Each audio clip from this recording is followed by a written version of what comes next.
Hello, good morning third.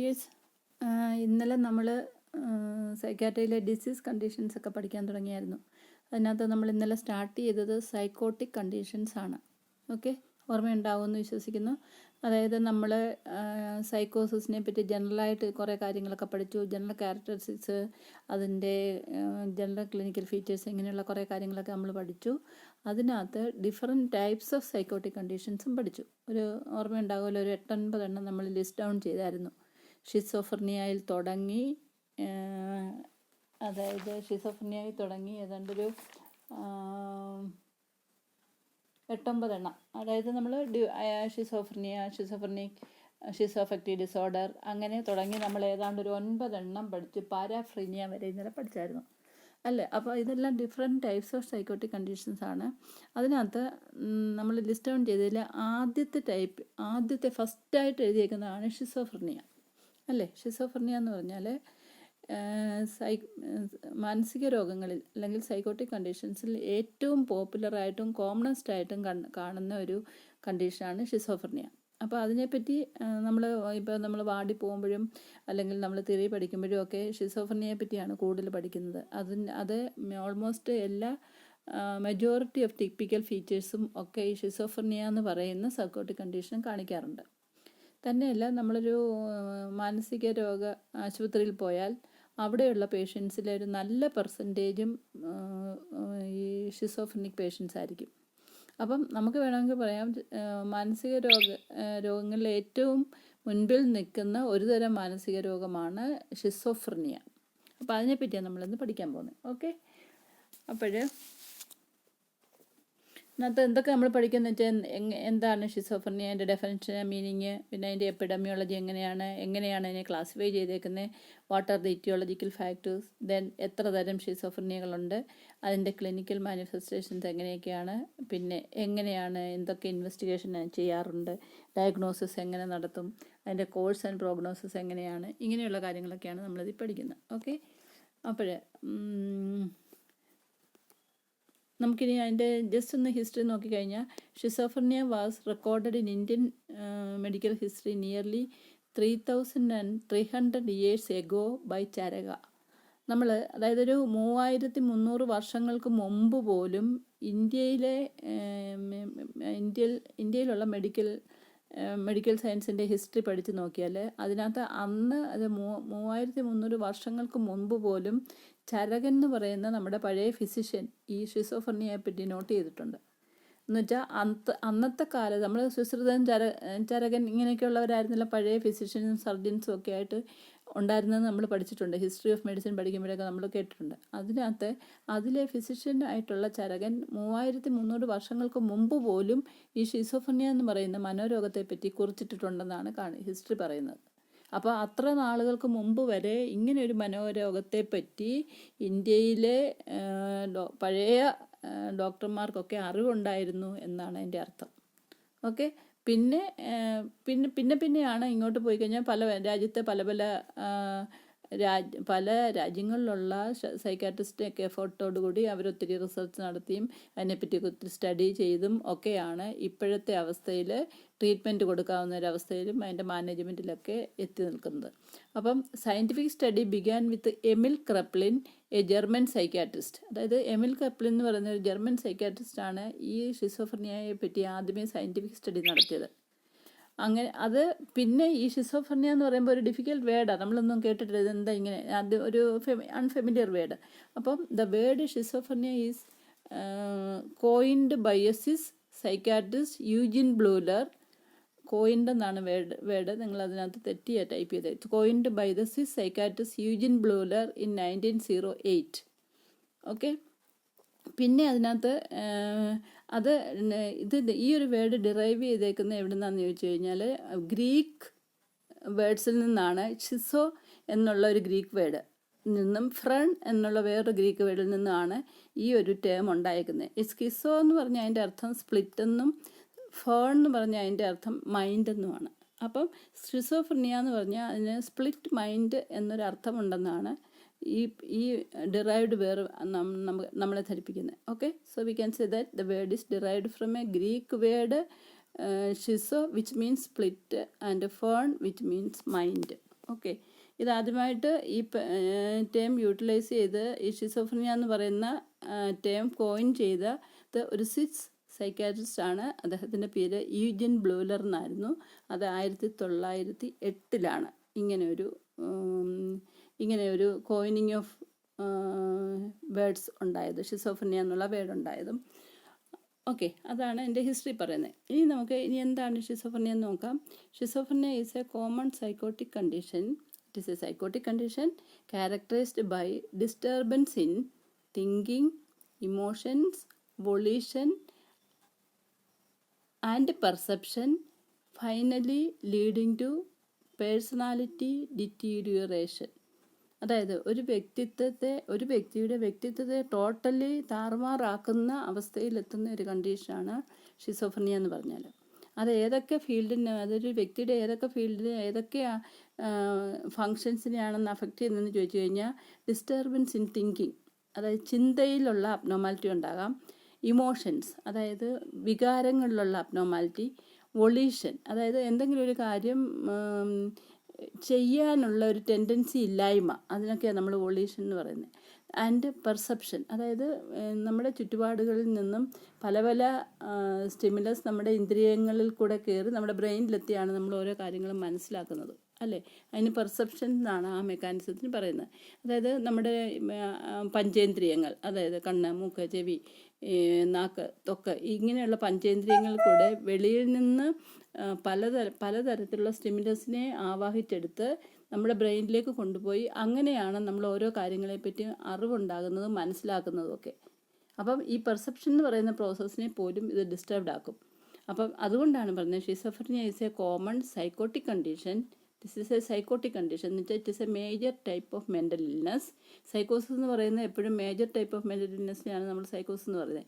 അപ്പോൾ ഇതൊരു psychotic കണ്ടീഷനാണ്. എന്താണ് അതിൻ്റെ പ്രത്യേകത, അല്ലെങ്കിൽ ഈ സൈക്കോട്ടിക് കണ്ടീഷൻ്റെ പ്രത്യേകതകൾ എന്തൊക്കെയാണെന്ന് വെച്ചാൽ, disturbance in thinking, emotion, volition and perception, finally leading to personality deterioration.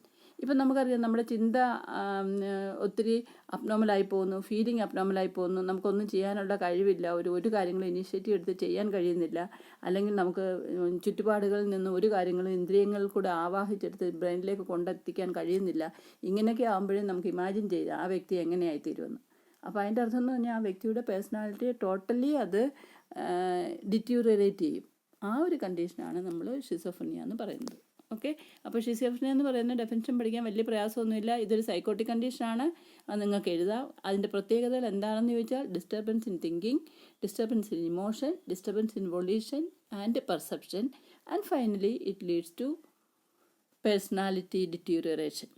മനസ്സിലായോ? ഒരു പേഴ്സണാലിറ്റി എന്ന് പറഞ്ഞാൽ ഒരു വ്യക്തിയുടെ ആകെ കൂടെയുള്ള ഒരു വ്യക്തിയുടെ കഴിവിനെയാണ്. It is the sum total of the characteristics of an individual which differentiate one person from the other എന്നാണ് നമ്മൾ പേഴ്സണാലിറ്റിയുടെ മീനിങ് പഠിക്കുന്നത്. അപ്പോൾ ഒരു വ്യക്തിയുടെ പേഴ്സണാലിറ്റി മൊത്തമായിട്ട് താറുമാറാക്കാൻ പറ്റുന്ന ചില പ്രത്യേകതകളുള്ള ഗുരുതരമായ മാനസിക രോഗമാണ് ഷിസോഫ്രീനിയ എന്ന് പറഞ്ഞാൽ. ഓക്കെ, ഇനി നമുക്കതിൻ്റെ അത് എത്രമാത്രം നിലവിലുണ്ട് എന്ന് നമുക്ക് നോക്കാം. നമ്മൾ എപ്പിഡെമിയോളജി നോക്കുന്നുണ്ടേ, മോസ്റ്റ് കോമൺ സൈക്കോട്ടിക് ഡിസോർഡർ, അത് ഞാൻ പറഞ്ഞു. അതായത് സൈക്കോട്ടിക് ഡിസോർഡറിലെ ഏറ്റവും കൂടുതലായിട്ട് കാണപ്പെടുന്നതാണ് ഷിസോഫ്രീനിയ. പിന്നെ ആകെയുള്ള പോപ്പുലേഷനെ എടുത്താൽ 1% of the population suffer from it. മനസ്സിലായോ? പിന്നൊന്ന് 3 to 4 per 1000 in any community suffer from it. അതായത് ലോകത്തിലുള്ള ഏത് കമ്മ്യൂണിറ്റി എടുത്താലും അതിൽ 1000-ൽ 3-4 പേര് ഷിസോഫ്രീനിക് പേഷ്യൻസ് ആയിരിക്കും. പിന്നെ 50% of bed in mental hospitals are occupied by the schizophrenic patients. ആകെയുള്ള ആശുപത്രിയിൽ വരുന്ന അല്ലെങ്കിൽ ആശുപത്രിയിൽ ചികിത്സയ്ക്ക് വരുന്ന രോഗികളുടെ എണ്ണം എടുത്താൽ അവിടെ ഒരു ബെഡ് കപ്പാസിറ്റിയുടെ ഒരു 50% ബെഡും ഓക്കുപ്പൈ ചെയ്തേക്കുന്ന എപ്പോഴും ഷിസോഫ്രീനിക് പേഷ്യൻസ് ആയിരിക്കും. മനസ്സിലായോ? അതായത് കൂടുതൽ നമ്പറും ആശുപത്രിയിലെ മനോരോഗികളിൽ കൂടുതലും ഷിസോഫ്രീനിക് പേഷ്യൻസ് ആണെന്ന് സാരം. പിന്നെ ഒന്ന് more common in law socio economic class, അതായത് സമൂഹത്തിലെ ലോ സോഷ്യോ എക്കണോമിക് ഗ്രൂപ്പിലാണ് ഇത് കൂടുതലായിട്ട് കാണുന്നത്. പിന്നെ it is equally prevalent in males and females. എന്ന് പറഞ്ഞാൽ ചില രോഗങ്ങളൊക്കെ സ്ത്രീകൾ കൂടുതലാണ് അല്ലെങ്കിൽ പുരുഷന്മാരിൽ കൂടുതലാണെന്നൊക്കെ നമ്മൾ പഠിക്കാറുണ്ട്. പക്ഷേ ഇതിനകത്ത് അങ്ങനെ വ്യത്യാസമൊന്നുമില്ല. സ്ത്രീകളിലും പുരുഷന്മാരിലും ഒരുപോലെ ഈ ഒരു ഷിസോഫ്രീനിയ കാണപ്പെടാറുണ്ട്. പിന്നെയുള്ളത് പ്രിവലൻ്റ് ഇൻ ഓൾ കൺട്രീസ്, അതായത് ലോകത്തിലുള്ള എല്ലാ കൺട്രിയിലും എല്ലാ രാജ്യങ്ങളിലും ഷിസോഫ്രീനിയ ഉണ്ട്. ഇതൊക്കെയാണ് എപ്പിഡമിയോളജിയിൽ ഷിസോഫ്രീനിയയെ പറ്റി പറയുന്നത്. അതായത് ലോകത്തിലെ എല്ലാ രാജ്യത്തിലും ഉണ്ട്. പിന്നെ മെയിലിലും ഫീമെയിലിലും ഒരുപോലെ ഇത് വരാം. പിന്നെ more common in law socio economic, അതായത് ലോ സോഷ്യോ എക്കണോമിക് ക്ലാസ്സിലുള്ളവരിലാണ് ഇത് കൂടുതൽ കാണുന്നത്. പിന്നെ ഒരു ആശുപത്രിയിൽ അഡ്മിറ്റ് ചെയ്യുന്ന പേഷ്യൻറ്റിൻ്റെ ഒരു 50% എപ്പോഴും ഷിസോഫ്രീനിക് പേഷ്യൻസ് ആകും.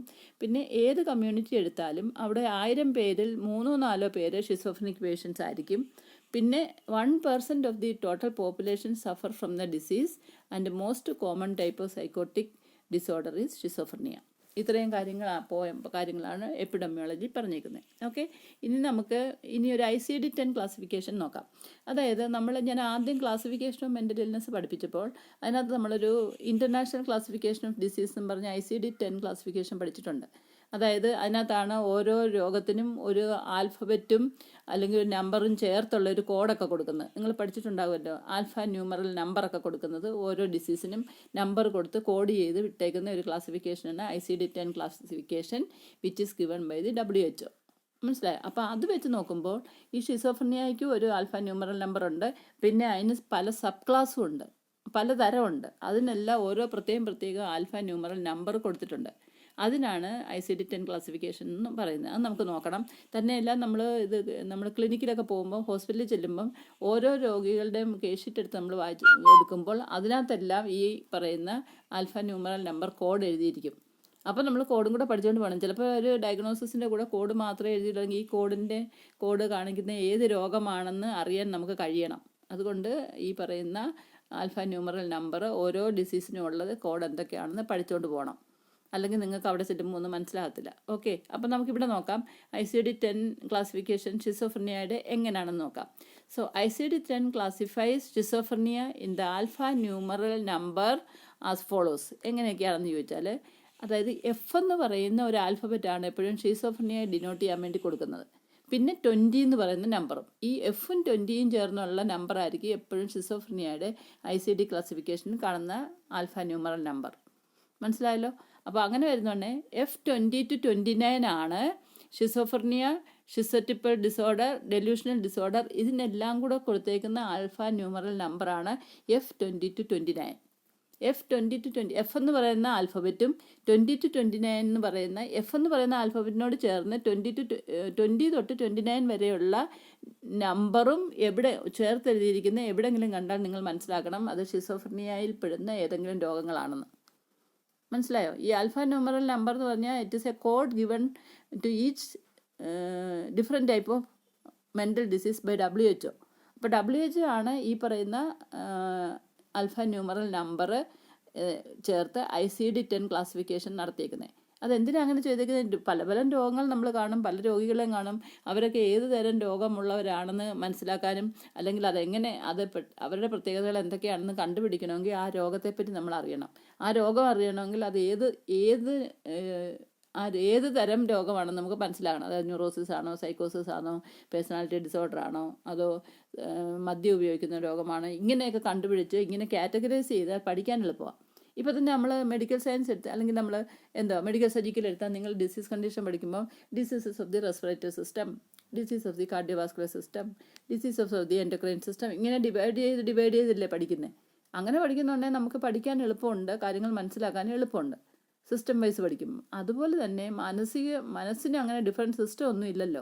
അപ്പോൾ അങ്ങനെയുള്ളപ്പോൾ നമ്മൾ പഠിക്കണമെങ്കിൽ അതിനും എന്തെങ്കിലും ഒരു അടുക്കും ചിട്ടയൊക്കെ വേണം. അങ്ങനെ ഒരു പ്രത്യേകത കാര്യങ്ങൾ എളുപ്പത്തിലാകാൻ വേണ്ടിയാണ് ഓരോ രോഗത്തിനും ഒരു ആൽഫ ന്യൂമറൽ നമ്പർ കൊടുത്തേക്കുന്നത്.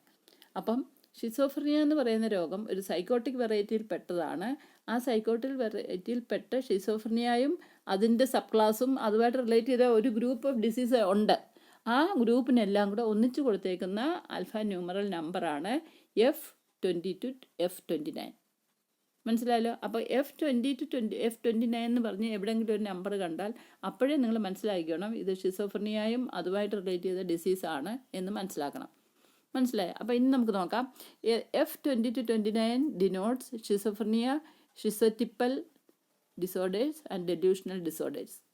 കാരണം ഈ പറയുന്ന ഷിസോറ്റിപ്പൽ ഡിസോർഡറും ഡെലൂഷണൽ ഡിസോർഡറും എല്ലാം ഷിസോഫ്രനിയായിട്ട് റിലേറ്റ് ചെയ്യുന്ന വരുന്ന ഡിസീസാണ്.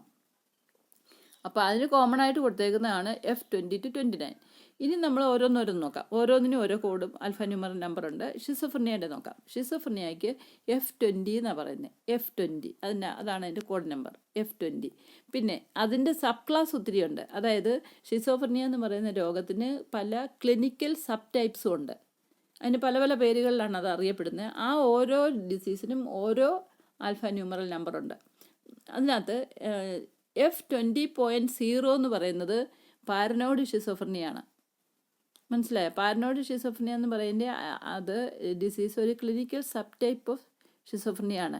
ഇത് കൂടാതെ തന്നെ ഹെബിഫ്രനിക് ഷിസോഫ്രനിയ ഉണ്ട്, കാറ്ററ്റോണിക് ഷിസോഫ്രനിയ ഉണ്ട്, അൺഡിഫറൻഷിയേറ്റഡ് ഷിസോഫ്രനിയ ഉണ്ട്, post schizophrenia ഡിപ്രഷനുണ്ട്, then residual schizophrenia ഉണ്ട്, സിമ്പിൾ ഷിസോഫ്രനിയ ഉണ്ട്, ഷിസോറ്റിപ്പൽ ഡിസോർഡർ ഉണ്ട്. ഇത്രയും ഷിസോഫ്രനിക് റിലേറ്റഡ് സൈക്കോട്ടിക് കണ്ടീഷൻസ് ഉണ്ട് അതിൻ്റെ സബ് ക്ലാസ് ആയിട്ടൊക്കെ. അപ്പോൾ ഇതിനെല്ലാം തന്നെ ഒരു ആൽഫാന്യൂമറൽ നമ്പറും ഉണ്ടാവും. മനസ്സിലായി? ഇനി ഞാൻ ഒന്നുകൂടെ പറയാം. അതായത് F20-29 denote schizophrenia, schizotypal disorder and delusional disorders. ഇനി അത് വീണ്ടും സബ് ക്ലാസ് നോക്കിക്കഴിഞ്ഞാൽ F20 denotes schizophrenia, F20.0 denotes paranoid schizophrenia, F20.1 denote hebephrenic schizophrenia, F20.2 denote catatonic schizophrenia, F20.3 denote undifferentiated schizophrenia, F20.4 denote post-schizophrenic depression, and F20.5 residual schizophrenia, F20.6 simple schizophrenia, and F21 schizotypal disorder. മനസ്സിലായി? അപ്പം നിങ്ങൾ ചോദിക്കാം, അപ്പോൾ 29 വരെ തന്നിട്ടുണ്ടല്ലോ, ബാക്കിയൊക്കെ എന്ത് ചെയ്യുന്നത്? അതിങ്ങനെ റിസർവ് ചെയ്ത് വെച്ചൊക്കെ ഇനിയും പുതിയ പുതിയ രോഗങ്ങൾ നമുക്ക് കണ്ടുപിടിക്കാം, അല്ലെങ്കിൽ കണ്ടുപിടിക്കപ്പെടാത്ത പല രോഗങ്ങളും ഉണ്ട്, ഇതുമായിട്ട് റിലേറ്റ് ചെയ്തുണ്ടാകാം.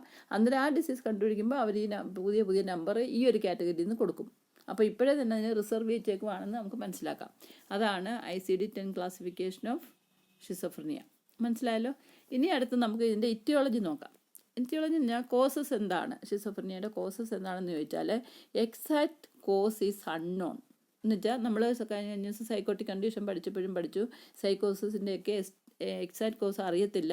പക്ഷേ എന്നാലും ആ ഡിസീസ് എല്ലാം ഒരു പല പല കാരണങ്ങൾ കൊണ്ട് ഒന്നിച്ച് കോംപ്ലക്സ് ആയിട്ട് ഉണ്ടാകുന്ന പല രോഗങ്ങളാണ് സൈക്കോട്ടിക് കണ്ടീഷൻ എന്ന് പറഞ്ഞു. അതായത് it has got an origin of more than one origin may be there, but അതെല്ലാം കൂടെ ചേർന്ന് ഒന്നിച്ചുണ്ടാകുന്ന പല പല കാരണങ്ങൾ ചേരുമ്പോൾ ഉണ്ടാകുന്ന ഒരു ഡിസീസ് കണ്ടീഷനാണ് ഷിസോഫ്രനിയ എന്ന് മനസ്സിലാക്കുന്നു. പക്ഷേ എക്സാക്റ്റ് ഇറ്റിയോളജി ഇതുവരെയും കണ്ടുപിടിക്കപ്പെട്ടിട്ടില്ല. ഓക്കെ, അതേസമയം എക്സാക്റ്റ് ഇറ്റിയോളജി ഇല്ലെങ്കിൽ പോലും വേറെ പല പല കാരണങ്ങളുണ്ടെന്ന് ധരിക്കപ്പെടുന്നു, അല്ലെങ്കിൽ പല പല റിസർച്ചിൽ നിന്നൊക്കെ അങ്ങനെയൊക്കെ കൺക്ലൂഷനിലേക്ക് എത്തിയിട്ടുണ്ട്. ഇന്ന കാരണങ്ങളാകാം ഷിസോഫ്രനിയയുടെ കാരണമെന്ന്. പക്ഷേ എക്സാക്ട്ലി ആർക്കും അറിയില്ല. ഓക്കെ, പിന്നെ ഇപ്പോൾ ഇതിനകത്ത് മെയിൻലി പറയുന്നത് എന്തൊക്കെയാണ് മൾട്ടിപ്പിൾ കോസസ് എന്ന് നോക്കിയാൽ മെയിൻലി ബയോളജിക്കൽ കോസാണ്. ഒരുപാട് കോസസ് ഉണ്ട്. അതിനകത്ത് ബയോളജിക്കൽ കോസ് ഉണ്ട്, സൈക്കോളജിക്കൽ കോസസ് ഉണ്ട്, സോഷ്യൽ കോസസ് ഉണ്ട്, എൻവയൺമെൻറ്റൽ കോസസ് ഉണ്ട്. ഇങ്ങനെ പല പല കോസസ് ഉണ്ടെങ്കിൽ പോലും ഏറ്റവും കൂടുതൽ ഇമ്പോർട്ടൻസ് ബയോളജിക്കൽ കോസസിനാണ്. ഇനി ബയോളജിക്കൽ കോസസ് എന്തൊക്കെയാണെന്ന് ചോദിച്ചാൽ genetic factors, chemical factors, brain abnormality, psychological factors, environmental factors. ഇത്രയാണ് മെയിൻലി അതിൻ്റെ ഇറ്റിയോളജിക്കൽ ഫാക്ടറായിട്ട് പറയുന്നത്. Even though the exact etiology is not known, the theorist or expert says that this disease is caused due to many reasons. That is why it is called the disease of multiple causation എന്ന് പറയും. ഈ multiple കൊസേഷൻ എന്തൊക്കെയാണെന്ന് ചോദിച്ചാൽ ഒരുപാടുണ്ടെങ്കിലും അതിനകത്ത് മെയിനായിട്ട് നിൽക്കുന്ന biological causes ആണ്. Biological എന്ന് പറഞ്ഞാൽ ശരീരവുമായിട്ട് ബന്ധപ്പെട്ട് ഉള്ള ചില കോസസാണ് നമ്മൾ ബയോളജിക്കൽ കോസസ് എന്ന് പറയുന്നത്. അത് എൻവയൺമെൻറ്റിൽ നിന്നൊന്നും വരുന്നതല്ല, നമ്മുടെ ശാരീരികമായിട്ടുള്ള കാരണങ്ങളെ നമ്മൾ ബയോളജിക്കൽ കോസസ് എന്ന് പറയുന്നത്. അതിനകത്ത് പ്രധാനപ്പെട്ടാണ് genetic factors, chemical factors, brain abnormality, psychological factors, environmental factors, ഇത്രയും. ഓക്കെ, ഇനി അതിനകത്ത് ജനറ്റിക് ഫാക്ടേഴ്സ് എന്തൊക്കെയാണെന്ന് ചോദിച്ചാൽ parents with schizophrenia may transmit the disease to their children. അതായത് പാരമ്പര്യമായിട്ട് കിട്ടുന്നതിനാണ് നമ്മളെപ്പോഴും ജനറ്റിക് ഫാക്ടേഴ്സ് എന്ന് പറയുന്നത്. അതിൻ്റെ അർത്ഥം ഒരു വീട്ടിൽ അച്ഛനോ അമ്മയ്ക്കോ ഷിസോഫ്രീനിയ ഉണ്ടെങ്കിൽ അവരുടെ മക്കൾക്കും ഷിസോഫ്രീനിയ വരാനുള്ള സാധ്യത കൂടുതലാണ്. അതാണ് ജനറ്റിക് ഫാക്ടർ എന്ന് പറഞ്ഞാൽ. അതായത് ജീൻസിൽ കൂടെ അല്ലെങ്കിൽ ക്രോമസോമിൽ കൂടെ, ജീൻസിലെ ക്രോമസോമിൽ കൂടെയും ഒക്കെ പകരുന്നതാണ്. തന്നെയല്ല ഒരു ജനറേഷനുള്ളവർക്ക് അടുത്ത ജനറേഷനുള്ളവർക്ക് കൊടുക്കുകയാണെങ്കിൽ അതിന് പറയുന്ന കോസാണ് ഫാക്ടറാണ് ജനറ്റിക് ഫാക്ടർ എന്ന് പറയുന്നത്. മനസ്സിലായോ? പിന്നെ അടുത്തത് കെമിക്കൽ ഫാക്ടേഴ്സാണ്. അതായത് ഈ കെമിക്കൽ ഫാക്ടേഴ്സ് എന്ന് പറഞ്ഞാൽ ശരീരത്തിലുണ്ടാകുന്ന ചില ഹോർമോൺസ് അല്ലെങ്കിൽ ചില കെമിക്കൽസ്, ബ്രെയിനിലുണ്ടാകുന്ന ചില കെമിക്കൽസൊക്കെ കൂടുകയോ കുറയുകയോ ഒക്കെ ചെയ്താൽ മാനസിക രോഗങ്ങൾ വരാം. ഇപ്പോൾ ഷിസോഫ്രീനിയയെ സംബന്ധിച്ച് excessive production of brain chemicals such as dopamine, അതായത് ഡോപ്പമിൻ എന്ന് പറയുന്ന ബ്രെയിനിലുള്ളൊരു കെമിക്കൽസ് കൂടുതലായി ഉൽപ്പാദിപ്പിക്കപ്പെട്ടാൽ ഷിസോഫ്രീനിയ വരാനുള്ള സാധ്യതയുണ്ട്. അതാണ് കെമിക്കൽ ഫാക്ടർ.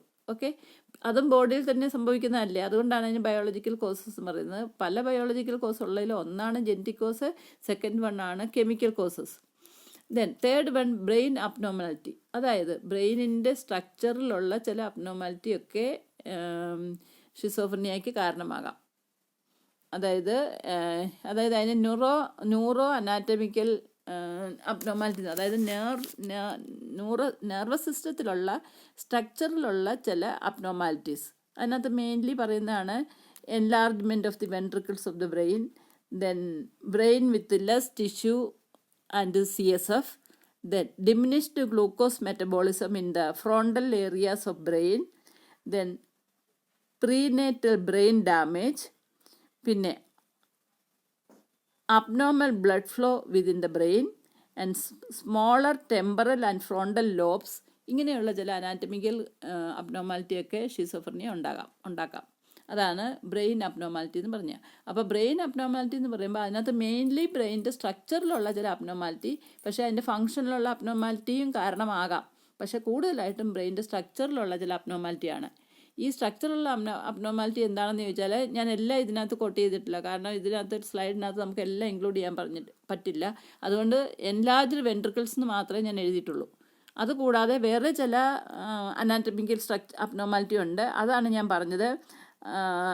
എൻലാർജ്ഡ് വെൻട്രിക്കിൾസ് കൂടാതെ brain with less tissue and CSF, അതായത് ബ്രെയിനിന് ആഡിക്വേറ്റ് ടിഷ്യൂ ഒന്നുമില്ല, സെറിബ്രോ സ്പൈനൽ ഫ്ലൂയിഡ് ഒന്നുമില്ല, അതിൻ്റെ ഇനാഡിക്കസി ഉണ്ടാവാം. പിന്നെ diminished glucose metabolism in the frontal areas of brain, അതായത് ബ്രെയിനിൻ്റെ ഫ്രോണ്ടൽ ഏരിയയിൽ മെറ്റബോളിസം ഒന്നും പ്രോപ്പർലി നടക്കുന്നില്ല എങ്കിൽ. പിന്നെ പ്രീനേറ്റൽ ബ്രെയിൻ ഡാമേജ്, അതായത് ഒരു കുഞ്ഞ് ഗർഭത്തിൽ കിടക്കുന്ന കുഞ്ഞ് വെളിയിൽ വരുന്നതിന് മുമ്പ് ഇൻട്രായൂട്രൈൻ ലൈഫിൽ തന്നെ അതിൻ്റെ ഏതെങ്കിലും കാരണവശാൽ അതിന് ബ്രെയിൻ ഡാമേജ് ഉണ്ടാകയാൽ അത് ആ കുട്ടി ഉണ്ടാകുമ്പോൾ അതിന് ഷിസോഫ്രീനിയ വരാനുള്ള സാധ്യത കൂടുതലാണ്. പിന്നെ വേറെ ഒന്നാണ് abnormal blood flow within the brain, അതായത് ബ്രെയിനിലേക്ക് ബ്ലഡ് ഫ്ലോ ആവശ്യത്തിന് പോകുന്നില്ല. ചിലപ്പം അതിനകത്ത് ബ്ലഡ് വെസൽസ് ഒക്കെ എവിടെയെങ്കിലും കൺസ്ട്രക്റ്റഡ് ആയിട്ടിരിക്കുകയോ നാരോഡ് ആയിട്ടിരിക്കുകയോ ഒക്കെ ചെയ്യുമ്പോൾ ആഡിക്വേറ്റ് ബ്ലഡ് സപ്ലൈ ചില ഏരിയാസിലൊന്നും കിട്ടാതെ വരും. അങ്ങനെ വരുമ്പോഴും അതും ഷിസോഫ്രീനിയ ഉണ്ടാകാനൊരു കാരണമാണ്. പിന്നെ smaller temporal and frontal lobes, നമുക്കറിയാമല്ലോ ബ്രെയിനിന് പല പല ലോബ്സ് ഉണ്ട്. ആ ചില ലോബ്സൊക്കെ ചെറുതായി പോവുകയോ ഇനാഡിക്കേറ്റ് ആണ്, അല്ലെങ്കിൽ അതിന് നന്നായിട്ട് വളർന്നിട്ടില്ല, അങ്ങനെയുള്ള കുഴപ്പങ്ങൾ, അതായത് smaller temporal and frontal brain structure വന്നാലും ഇതും ഒരു ബ്രെയിൻ സ്ട്രക്ചറൽ അബ്നോർമാലിറ്റി ആയിട്ടാണ് കൺസിഡർ ചെയ്യുന്നത്. ഓക്കെ, അപ്പോൾ ഇതാണ് മെയിൻലി ബ്രെയിൻ അബ്നോർമാലിറ്റി എന്ന് പറയുന്ന കാരണം. പിന്നെ അടുത്തതെന്ന് പറഞ്ഞാൽ സൈക്കോളജിക്കൽ ഫാക്ടേഴ്സാണ്. ഈ സൈക്കോളജിക്കൽ ഫാക്ടേഴ്സ് മാനസികമായ പ്രശ്നങ്ങൾ. അപ്പോൾ അതിനകത്ത് മെയിൻലി വരുന്നത് സൈക്കോളജിക്കൽ ഫാക്ടേഴ്സ് മെയിൻലി വരുന്നത് സ്ട്രെസ്സ്, അതായത് മനുഷ്യർക്കുണ്ടാകുന്ന ഒരു പ്രത്യേകതരം അവസ്ഥയ്ക്കാണ് നമ്മൾ സ്ട്രെസ് എന്ന് പറഞ്ഞാൽ. അതായത് ഒരുപാട് മനസ്സിനൊത്തിരി ടെൻഷൻ ഉണ്ടാകുക, എന്തെങ്കിലും ഒരു ജോലി ചെയ്യാനുണ്ട്, അത് പ്രോപ്പർലി ചെയ്യാൻ പറ്റിയില്ല, മാനസിക വിഷമം വരിക, അല്ലെങ്കിൽ പരീക്ഷ വരിക, പ്രോപ്പർലി ഒന്നും പഠിച്ചില്ല, അതുകൊണ്ട് മനസ്സിന് സ്ട്രെസ് ഉണ്ടാകുക. എനിക്ക് പഠിക്കാൻ പറ്റുമോ, അല്ലെങ്കിൽ കംപ്ലീറ്റ്ലി ആൻസർ ചെയ്യാൻ പറ്റുമോ, ഞാൻ തോറ്റു പോവുക, അങ്ങനെയൊക്കെയുള്ള സ്ട്രെസ്സൊക്കെ വിദ്യാർത്ഥികൾക്കൊക്കെ ഉണ്ടാകാം. അതല്ലെങ്കിൽ വീട്ടിലെ മറ്റു അംഗങ്ങൾക്കൊക്കെ അവർക്ക് അവരുടേതായ സ്ട്രെസ്സ് കാണാം. ഇപ്പോൾ എവിടെയെങ്കിലും ഒരു ജോലി സ്ഥലത്ത് പോയി അവിടെ വർക്കിംഗ് ഏറിയ സ്ട്രെസ് ഉണ്ടാകാം. അതല്ലെങ്കിൽ ഏതെങ്കിലുമൊക്കെ കലാമിറ്റീസോ ട്രാജഡീസോ ഒക്കെ വരുന്നുണ്ടെ ഒരു വീട്ടിലെ എല്ലാ മനുഷ്യർക്കും സ്ട്രെസ്ഫുൾ ഉണ്ടാകാം. അതല്ലെങ്കിൽ ഏതെങ്കിലുമൊക്കെ നമുക്ക് പ്രിയപ്പെട്ട വസ്തുക്കൾ നഷ്ടപ്പെട്ടു പോവുക, പ്രിയപ്പെട്ടവർ മരിച്ചു പോവുക, അങ്ങനെയൊക്കെയുള്ള സ്ട്രെസ്ഫുൾ, ഇതിനൊക്കെ പറയുന്ന പേര് സ്ട്രെസ്ഫുൾ ലൈഫ് ഇവൻറ്റ്സ് എന്നാണ്. അതായത് ഓരോ വ്യക്തിയുടെ ജീവിതത്തിലും സ്ട്രെസ് ഉണ്ടാകാവുന്ന പല പല കാരണങ്ങൾ ഉണ്ടാകാം. അതിനൊക്കെ ലൈഫ് ഇവൻറ്റ്സ് എന്ന് പറയും. എന്തെങ്കിലും നഷ്ടപ്പെട്ടു പോവുക, അല്ലെങ്കിൽ എന്തെങ്കിലും ഒരു ട്രാജഡിയെ ഫേസ് ചെയ്യേണ്ടി വരിക, അല്ലെങ്കിൽ ആക്സിഡൻറ്റ് സംഭവിക്കുക, അല്ലെങ്കിൽ എന്തെങ്കിലും ചികിത്സിച്ച് ഭേദമാക്കാൻ പറ്റാത്ത രോഗങ്ങളുണ്ടാകുക, പെട്ടെന്ന് അവിചാരിതമായിട്ട് ഓൾ ഓൺ എ സഡൻ എന്തെങ്കിലും മനസ്സുകൊണ്ട് ഉൾക്കൊള്ളാൻ പറ്റാത്ത എന്തെങ്കിലും സംഭവിക്കുക, അങ്ങനെയൊക്കെ വരുന്നുണ്ടെങ്കിൽ ആ വ്യക്തി സ്ട്രെസ്സിലാകും. ആ സ്ട്രെസ് എന്ന് പറയുന്ന ഫാക്ടറാണ് സൈക്കോളജിക്കൽ ഫാക്ടറായിട്ട് മുൻപിൽ നിൽക്കുന്നത്, which may act as a cause for schizophrenia. Okay, അപ്പോൾ സൈക്കോളജിക്കൽ ഫാക്ടേഴ്സ് മെയിൻലി. പിന്നെയുണ്ട് ചില ഗ്രഹ അന്തരീക്ഷം, അതായത് കുട്ടികളും പേരൻസും തമ്മിൽ നല്ല റിലേഷൻഷിപ്പിലല്ല, എപ്പോഴും ഫാമിലിയിലങ്ങ് കോൺഫ്ലിക്റ്റ് ആണ്, വഴക്കാണ്, ബഹളമാണ്, അല്ലെങ്കിൽ വീട്ടിൽ നിന്ന് ഒരാൾ ഇറങ്ങിപ്പോവുക, അങ്ങ് പരസ്പരം ഉപദ്രവിക്കുക, അങ്ങനെയുള്ള കാര്യങ്ങളൊക്കെ സംഭവിക്കാം. അല്ലെങ്കിൽ ഇൻ്റർപേഴ്സണൽ റിലേഷൻഷിപ്പ് നല്ലതല്ല. അങ്ങനെയുള്ള family environment, that is relationship between the parents and children, അല്ലെങ്കിൽ എമംഗ് ദ സിബ്ലിങ്സ്, അല്ലെങ്കിൽ ആരൊക്കെ ആ വീട്ടിൽ ഇൻമേറ്റ്സ് ആയിട്ടുണ്ടോ അവർ തമ്മിലൊക്കെ നല്ല വ്യക്തിബന്ധങ്ങളില്ലാതെ പോവുക, വഴക്കെപ്പോഴും, ബഹളം എപ്പോഴും, അങ്ങോട്ടും ഇങ്ങോട്ടും ഉപദ്രവിക്കുക, ഇങ്ങനെയുള്ള കാര്യങ്ങളൊക്കെ. അതായത് ആ ഫാമിലിയിലെ home environment it is not conducive for the development of an individual, or it is not conducive for keeping the mental health of an individual. അപ്പോൾ അതിനൊക്കെയാണ് നമ്മൾ എപ്പോഴും സൈക്കോളജിക്കൽ ഫാക്ടേഴ്സ് എന്ന് പറയുന്നത്. പിന്നെ ഡിസ്ഫങ്ഷണൽ ഫാമിലി എന്ന് പറഞ്ഞു കഴിഞ്ഞാൽ അച്ഛനും അല്ലെങ്കിൽ പേരൻസും മക്കളുമായിട്ട് താമസിക്കുക. ഒരുപക്ഷെ അച്ഛൻ ഒരിക്കലും വീട്ടിൽ വരത്തില്ല, മക്കളെ ഒന്നും നോക്കത്തില്ല. ഒരുപക്ഷെ അയാൾ ഒരു ആൽക്കഹോളിക്കായിരിക്കും, ആൽക്കഹോളൊക്കെ കഴിച്ചിട്ട് വീട്ടിൽ വരാതെ, വീട്ടിലെ ഉത്തരവാദിത്തങ്ങളൊന്നും ഏറ്റെടുക്കാതെ, വീട്ടിൽ ചിലപ്പോൾ എക്കണോമിക് നീഡ് ഉണ്ടാകാം, അസിസ്റ്റൻസ് വേണമായിരിക്കാം, പല പല കാര്യങ്ങൾക്കും പ്രായമായവരുടെ അസിസ്റ്റൻസ് വേണമായിരിക്കാം. ഇതൊന്നും നോക്കാതെ തന്നെ അവർ വീട് വിട്ടുപോവുക. വീട്ടിലുള്ള മറ്റുള്ള കാര്യങ്ങൾ, ചുമതലകളും ഉത്തരവാദിത്തങ്ങളും ഒന്നും നോക്കുന്നില്ല. കുട്ടികളുണ്ടെങ്കിൽ അവരെ കെയർ ചെയ്യുന്നില്ല. പഠിക്കുന്ന കുട്ടികളുണ്ടാകാം, അല്ലെങ്കിൽ ചെറിയ കുട്ടികളുണ്ടാകാം. ഓരോരുത്തർക്കും അവരുടേതായ ആവശ്യങ്ങളും നീഡും ഒക്കെ ഉണ്ട് ഒരു ഫാമിലിയിൽ. അതൊക്കെ നിവർത്തിച്ച് കൊടുക്കുന്ന എപ്പോഴും പേരൻസാണ്. അപ്പോൾ പേരൻസ് ആ ഉത്തരവാദിത്തം ഏറ്റെടുത്താൽ മാത്രമേ കുട്ടികളുടെ ഗ്രോത്ത് ആൻഡ് ഡെവലപ്മെൻറ്റും ഇമ്പ്രൂവ്മെൻറ്റും ഒക്കെ നടക്കത്തുള്ളൂ. അപ്പം ആ ഒരു ഫങ്ഷൻ എടുക്കാത്ത പേരൻസ് ആണുള്ളതെങ്കിൽ അവിടെയുള്ള കുട്ടികളുടെ ഗ്രോത്ത് ആൻഡ് ഡെവലപ്മെൻറ്റിനെ ബാധിക്കും. അത് മാനസിക ആരോഗ്യത്തെയും ബാധിക്കും. അങ്ങനെ അവർക്ക് ഈ സ്ട്രെസ് ഉണ്ടാകുകയും അവർ സൈക്കിക് ആകാനുള്ള സാധ്യതയൊക്കെ കൂടുതലാണ്. അതാണ് family environment. Dysfunctional family system എന്ന് പറയുന്നത് അതാണ്. ആൻഡ് ഡബിൾ ബൈൻഡ് കമ്മ്യൂണിക്കേഷൻ എന്ന് പറഞ്ഞാൽ ചില വീടുകളിൽ കുട്ടികൾക്ക് കിട്ടുന്ന കമ്മ്യൂണിക്കേഷൻ എപ്പോഴും ആ വീട്ടിലെ മെമ്പേഴ്സിൽ നിന്നാണ് പല പല കമ്മ്യൂണിക്കേഷനും കിട്ടുന്നത്. അതായത് അത് അവരുടെ പേഴ്സണാലിറ്റി ഡെവലപ്മെൻറ്റിനെ ബാധിക്കാം, അവരെ പോസിറ്റീവ് ഗ്രോത്ത് ആൻഡ് ഡെവലപ്മെൻറ്റിനെ ഹെൽപ്പ് ചെയ്യും. അങ്ങനെയൊക്കെ വരുന്നുണ്ടെങ്കിൽ അച്ഛനോ അമ്മയോ ഏതെങ്കിലും രക്ഷകർത്താക്കൾ എന്ന് പറയുന്ന ആൾക്കാർ കൊടുക്കുന്ന ഇൻസ്ട്രക്ഷൻ അനുസരിച്ചായിരിക്കും അവിടുത്തെ കുട്ടികളൊക്കെ വളരുന്നതും പ്രവർത്തിക്കുന്നതും ഓരോരോ കാര്യങ്ങൾ ചെയ്യുന്നതും ഒക്കെ. കാര്യം എന്താണെന്ന് വെച്ചാൽ അവർ ഗ്രോ ചെയ്തുകൊണ്ട് അല്ലെങ്കിൽ വളർന്നുകൊണ്ടിരിക്കുന്ന ആൾക്കാരാണ്. അവർക്ക് എല്ലാ കാര്യങ്ങളും അച്ഛനമ്മമാരെ പോലെ, പ്രായമായവരെ പോലെ, അല്ലെങ്കിൽ പ്രായപൂർത്തിയായവരെ പോലെ അറിവില്ലായിരിക്കാം. അപ്പം അങ്ങനെ വരുന്നതുകൊണ്ട് അവർ മൂത്തവർ പറയുന്നത് കേട്ടാണ് അവരോരോ കാര്യങ്ങൾ പഠിച്ചെടുക്കുന്നത്. അപ്പം അങ്ങനെ ഒരു കമ്മ്യൂണിക്കേഷൻ കൊടുക്കുമ്പോൾ അപ്പം അതിന് കുട്ടികൾക്ക് കൺഫ്യൂഷൻ ഉണ്ടാകാത്ത തരത്തിലുള്ള കമ്മ്യൂണിക്കേഷൻ വേണം കൊടുക്കാൻ. അപ്പം അതായത് ഫോർ എക്സാമ്പിൾ ഇപ്പോൾ തന്നെ ഒരു വീട്ടിൽ അച്ഛനും അമ്മയുണ്ട്. അച്ഛൻ ഒരു കാര്യം പറയുന്നതിന് അതേ കാര്യത്തിന് ഒരു നേരെ ഓപ്പോസിറ്റ് ഐഡിയ അല്ലെങ്കിൽ നേരെ ഓപ്പോസിറ്റായിട്ടുള്ള ഒരു കോൺസെപ്റ്റാണ് അമ്മയ്ക്കുള്ളതെങ്കിൽ അമ്മ അതിനെ ഒബ്ജക്റ്റ് ചെയ്യും. അച്ഛൻ പറയുന്നതിന് അങ്ങനെ ചെയ്യുക, അപ്പം അവരോട് അങ്ങനെ പറയണ്ട, കുട്ടികളോട് അങ്ങനെ ഇപ്പോൾ പറയണ്ട, അത് ശരിയല്ല, നിങ്ങളിപ്പോൾ അങ്ങനെ പറയണ്ട എന്നും പറഞ്ഞ് അമ്മ വേറൊരു തരം അമ്മയുടെ ആറ്റിറ്റ്യൂഡ് അങ്ങോട്ട് പറയും. അപ്പം അച്ഛനൊരു ആറ്റിറ്റ്യൂഡും അമ്മ വേറൊരു ആറ്റിറ്റ്യൂഡും വെച്ച് ഓപ്പോസിറ്റ് ആറ്റിറ്റ്യൂഡ് വെച്ചായിരിക്കും കുട്ടികളെ പല പല കാര്യങ്ങൾ പറഞ്ഞ് മനസ്സിലാക്കുന്നതും അവർക്ക് ശിക്ഷണം കൊടുക്കുന്നു. അപ്പോൾ അങ്ങനെ വരുന്നുണ്ടേ ഇത് ഡബിൾ ബൗണ്ട് കമ്മ്യൂണിക്കേഷനാണ്. എന്നുവെച്ചാൽ അച്ഛൻ പറയുന്നതിന് നേരെ വിരുദ്ധമായിട്ടാണ് അമ്മ പറയുന്നതെങ്കിൽ കുട്ടികളൊരു കൺഫ്യൂഷനിലായിരിക്കും. ഇത് ഏതാണ് ശരി, ഇത് ഏതാണ് ഞാൻ ഫോളോ ചെയ്യേണ്ടതെന്നുള്ളൊരു കൺഫ്യൂഷൻ ഉണ്ടാകാം. മനസ്സിലായോ? അപ്പം അമ്മ പറയുന്നത് ചെയ്തില്ലെങ്കിൽ അമ്മയ്ക്ക് ഇഷ്ടപ്പെടത്തില്ല, അച്ഛൻ പറയുന്നത് ചെയ്തില്ലെങ്കിൽ അച്ഛന് ഇഷ്ടപ്പെടത്തില്ല. അപ്പം ഞാൻ ആര് പറയുന്നത് കേൾക്കണം, എന്താണ് റൈറ്റ് എന്നൊക്കെയുള്ളൊരു കൺഫ്യൂഷൻ കുട്ടികൾക്കുണ്ടാകും. അപ്പം ഡബിൾ ബൗണ്ട് കമ്മ്യൂണിക്കേഷൻ ഉണ്ടാകുമ്പം ഇതൊരു ഇൻറ്റേർണൽ കോൺഫ്ലിക്റ്റിന് എപ്പോഴും കുട്ടികൾക്ക് കാരണമുണ്ടാകും.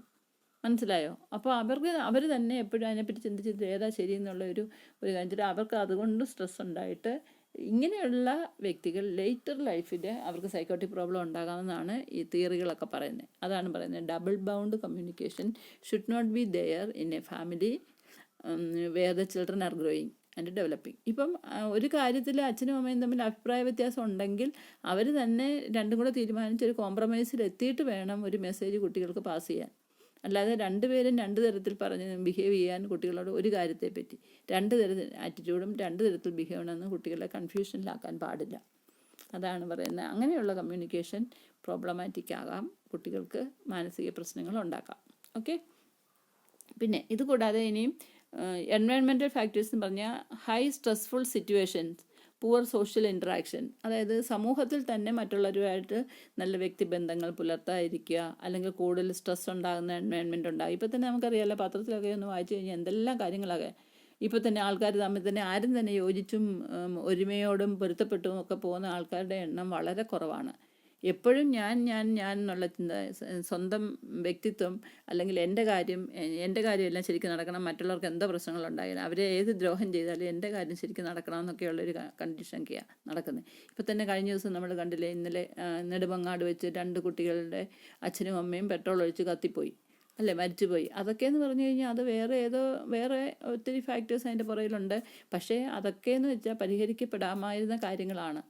പക്ഷേ അതിന് ഈവൻ പോലീസ് എന്ന് പറയുന്ന നിയമപാലകർ പോലും അവർ നെഗറ്റീവായിട്ട് ഇൻറ്ററാക്ട് ചെയ്തെന്നാണ് പറയുന്നത്, ടി വിയിലും പത്രത്തിലും ഒക്കെ കാണുന്നത്. സത്യം നമുക്കറിയത്തില്ല. എന്നാൽ പോലും അങ്ങനെ ഒരുപാട് ഇൻസിഡൻറ്റ് എന്നും നമ്മുടെ ചെവിയിലെത്തുന്നുണ്ട്, നമ്മൾ ടി വി കൂടെ കാണുന്നുണ്ട്, പത്രത്തിൽ വായിക്കുന്നുണ്ട്. അപ്പം എന്ന് പറഞ്ഞു കഴിഞ്ഞാൽ അതുകൊണ്ട് ഈ പറയുന്ന പുവർ സോഷ്യൽ ഇൻട്രാക്ഷൻ അതാണ് അത് കാണിക്കുന്നത്. ആൾക്കാർ അങ്ങോട്ടും ഇങ്ങോട്ടും പരസ്പര ബഹുമാനത്തോടു കൂടിയും അങ്ങോട്ടും ഇങ്ങോട്ടും അവർ ഓരോരുത്തർക്കും ദ്രോഹം ചെയ്യാതെ ഒക്കെ ജീവിച്ചു പോകാം, അല്ലെങ്കിൽ മറ്റുള്ളവർക്ക് സഹായം ചെയ്തില്ലെങ്കിലും ദ്രോഹങ്ങൾ ചെയ്യാതിരിക്കാനെങ്കിലും മനുഷ്യന് കഴിയുമല്ലോ. അങ്ങനെ പോലും ഇപ്പോഴത്തെ ആൾക്കാർക്ക് ആരും അങ്ങനെ ചിന്തിക്കുന്ന പോലും ഇല്ല. അപ്പോൾ അങ്ങനെ വരുമ്പം ഇതൊക്കെ സോഷ്യൽ ഇൻട്രാക്ഷന്, പുവർ സോഷ്യൽ ഇൻട്രാക്ഷൻ എന്നുള്ളതിൻ്റെ ഒരു മാനിഫെസ്റ്റേഷനാണ് ഇതൊക്കെ. അപ്പം അങ്ങനെയുള്ള ഒരു സൊസൈറ്റിയിൽ ജീവിക്കുന്ന കൂടുതൽ ആൾക്കാർക്കും മാനസികാരോഗ്യം ഇല്ലാതെ വരികയും മനോരോഗങ്ങൾ ഉണ്ടാകുകയും ചെയ്യും. മനസ്സിലായോ? അപ്പോൾ അതാണ് പറയുന്നത്, പല എൻവയൺമെൻറ്റൽ ഫാക്ടേഴ്സും മാനസിക രോഗത്തിനൊരു കാരണമാകാം. ഈ എൻവയൺമെൻറ്റൽ ഫാക്ടേഴ്സ് പറഞ്ഞാൽ ഇത് കൂടാതെ പ്രകൃതിയുമായിട്ട് ബന്ധപ്പെട്ട ഇപ്പോൾ തന്നെ വെള്ളപ്പൊക്കം ഉണ്ടാകുക, അല്ലെങ്കിൽ ഉരുൾപൊട്ടുക, അല്ലെങ്കിൽ പിന്നെ അഗ്നിപർവ്വതം പൊട്ടുക, നമ്മുടെ രാജ്യത്ത് കോമൺ അല്ല. അതുപോലെ തന്നെ ഈ അടുത്ത കാലത്തൊക്കെ നമ്മുടെ നാട്ടിൽ എന്തെല്ലാം കാര്യങ്ങളാണ് സംഭവിച്ച്, എത്രയോ ആൾക്കാർ മാറിപ്പോയി, എത്രയോ ആളുകളുടെ വീട് നഷ്ടപ്പെട്ടു, അവർക്ക് ഒന്നും ഇല്ലാതായി. ഈവൻ നമ്മൾ കേട്ടല്ലോ, അങ്ങ് ഒത്തിരി വടക്കം കണ്ട് ഇപ്പോഴും ഒത്തിരി ആൾക്കാരെ ആ ഉരുൾപൊട്ടിയ സ്ഥലത്ത് ഒരുപാട് ആൾക്കാരെ നഷ്ടപ്പെട്ടവരെ ഒന്നും കണ്ടെത്താൻ പോലും കഴിഞ്ഞിട്ടില്ല. അങ്ങനെ എത്ര ട്രാജഡീസ് മനുഷ്യരുടെ ജീവിതത്തിൽ ഉണ്ടാകുന്നു. ഇതൊക്കെ ഇങ്ങനെയുള്ളതിനോടൊക്കെ പൊരുത്തപ്പെടാൻ മനുഷ്യന് പലപ്പോഴും കഴിഞ്ഞെന്ന് വരില്ല. അങ്ങനെ വരുമ്പോഴാണ് പലരും മാനസിക രോഗികളാകുന്നതും ആത്മഹത്യ ചെയ്യുന്നതും ഒക്കെ. ഓക്കെ. അപ്പോൾ അത് ഇറ്റിയോളജിയിലെ ഒരു ഫാക്ടറാണ്, എൻവയൺമെൻറ്റൽ ഫാക്ടേഴ്സ് എന്ന് പറയാം. ഇനി ഇത് കൂടാതെ തിയറീസ് ഇൻ ഷിസോഫ്രനിയ ഉള്ള ഈ തിയറീസ് ഇൻ ഷിസോഫ്രനിയയും പറയുന്നത് ഓരോ തിയറി, ബയോളജിക്കൽ തിയറി ഉണ്ട്, സൈക്കോളജിക്കൽ തിയറി ഉണ്ട്, സോഷ്യോ കൾച്ചറൽ തിയറി, ഇങ്ങനെ പല തിയറികളും ഈ പറയുന്ന മാനസിക രോഗമായിട്ട് ഇൻറ്ററാക്ട് ചെയ്യുന്നതും അനലൈസ് ചെയ്യുന്നവരും ട്രീറ്റ് ചെയ്യുന്നവരും ഒക്കെ തന്നെ പല തിയറീസും കണ്ടുപിടിച്ചിട്ടുണ്ട്. ആ തിയറീസിൻ്റെ ബാക്ക്ഗ്രൗണ്ടിലാണ് ഈ രോഗം എങ്ങനെ ഉണ്ടാകുന്നതെന്ന് കണ്ടുപിടിക്കപ്പെട്ടിട്ടുള്ളതൊക്കെ. അപ്പോൾ അങ്ങനെ തിയറീസ് എക്സ്പ്ലെയിൻ ചെയ്ത് വരുമ്പോൾ രോഗത്തിൻ്റെ കാരണങ്ങൾ മനസ്സിലാക്കാം. കാരണങ്ങൾ ഉണ്ടെങ്കിൽ മാത്രമേ നമുക്ക് ട്രീറ്റ് ചെയ്യാനും അവരെ അല്ലെങ്കിൽ റിഹാബിലിറ്റേറ്റ് ചെയ്യാനോ ഒക്കെ പറ്റത്തുള്ളൂ. അപ്പോൾ ഇതിനകത്ത് മെയിൻലി തിയറികൾ ഏതൊക്കെയാണെന്ന് ചോദിച്ചാൽ, തിയറീസ് അബൌട്ട് ഷിസോഫ്രനിയ എന്ന് പറയുന്നതിനകത്ത് biological theories, psychological theories, socio cultural theories എന്ന 3 തരത്തിലാണ് തിയറീസിനെ ഡിവൈഡ് ചെയ്തേക്കുന്നത്. അതിലെ ബയോളജിക്കൽ തിയറീസിൽ mainly focus on genetic factors. അത് ഞാൻ മുമ്പേ പറഞ്ഞു, genetic factors, neuro anatomical and neuro chemical factors and immunovirology. അതിൻ്റെ മാനിഫെസ്റ്റേഷൻ നമ്മൾ മുമ്പേ ഇറ്റിയോളജിയിൽ പഠിച്ചത്. പിന്നെ ഉള്ളത് psychological theories, focus mainly on stress in life, അത് ഞാൻ പറഞ്ഞു. ഓക്കെ. പിന്നെ ഉള്ളത് psychological theories focus on mainly on stress in life, biological theories mainly stress on genetic factors എന്നാണ് പറഞ്ഞത്. അടുത്തത് ടൈപ്സ് ഓഫ് ഷിസോഫ്രനിയ നമുക്ക് എന്താണെന്ന് നോക്കാം. ടൈപ്സ് ഓഫ് ഷിസോഫ്രനിയ എന്ന് പറഞ്ഞാൽ ഷിസോഫ്രനിയ എന്ന് പറയുന്ന രോഗത്തിന് സൈക്കോട്ടിക് കണ്ടീഷനാണ്. അതിന് പല ക്ലിനിക്കൽ സബ് ടൈപ്സും ഉണ്ട്. അതായത് ഒരു മാനസിക രോഗികളുള്ള ഒരു ആശുപത്രിയിൽ ചെല്ലുമ്പോൾ ഈ പലതരം ഷിസോഫ്രനിക് പേഷ്യൻസ് ഉണ്ട്. അവർ പലതരത്തിലുള്ള സൈൻസ് ആൻഡ് സിംറ്റംസ് കാണിക്കും.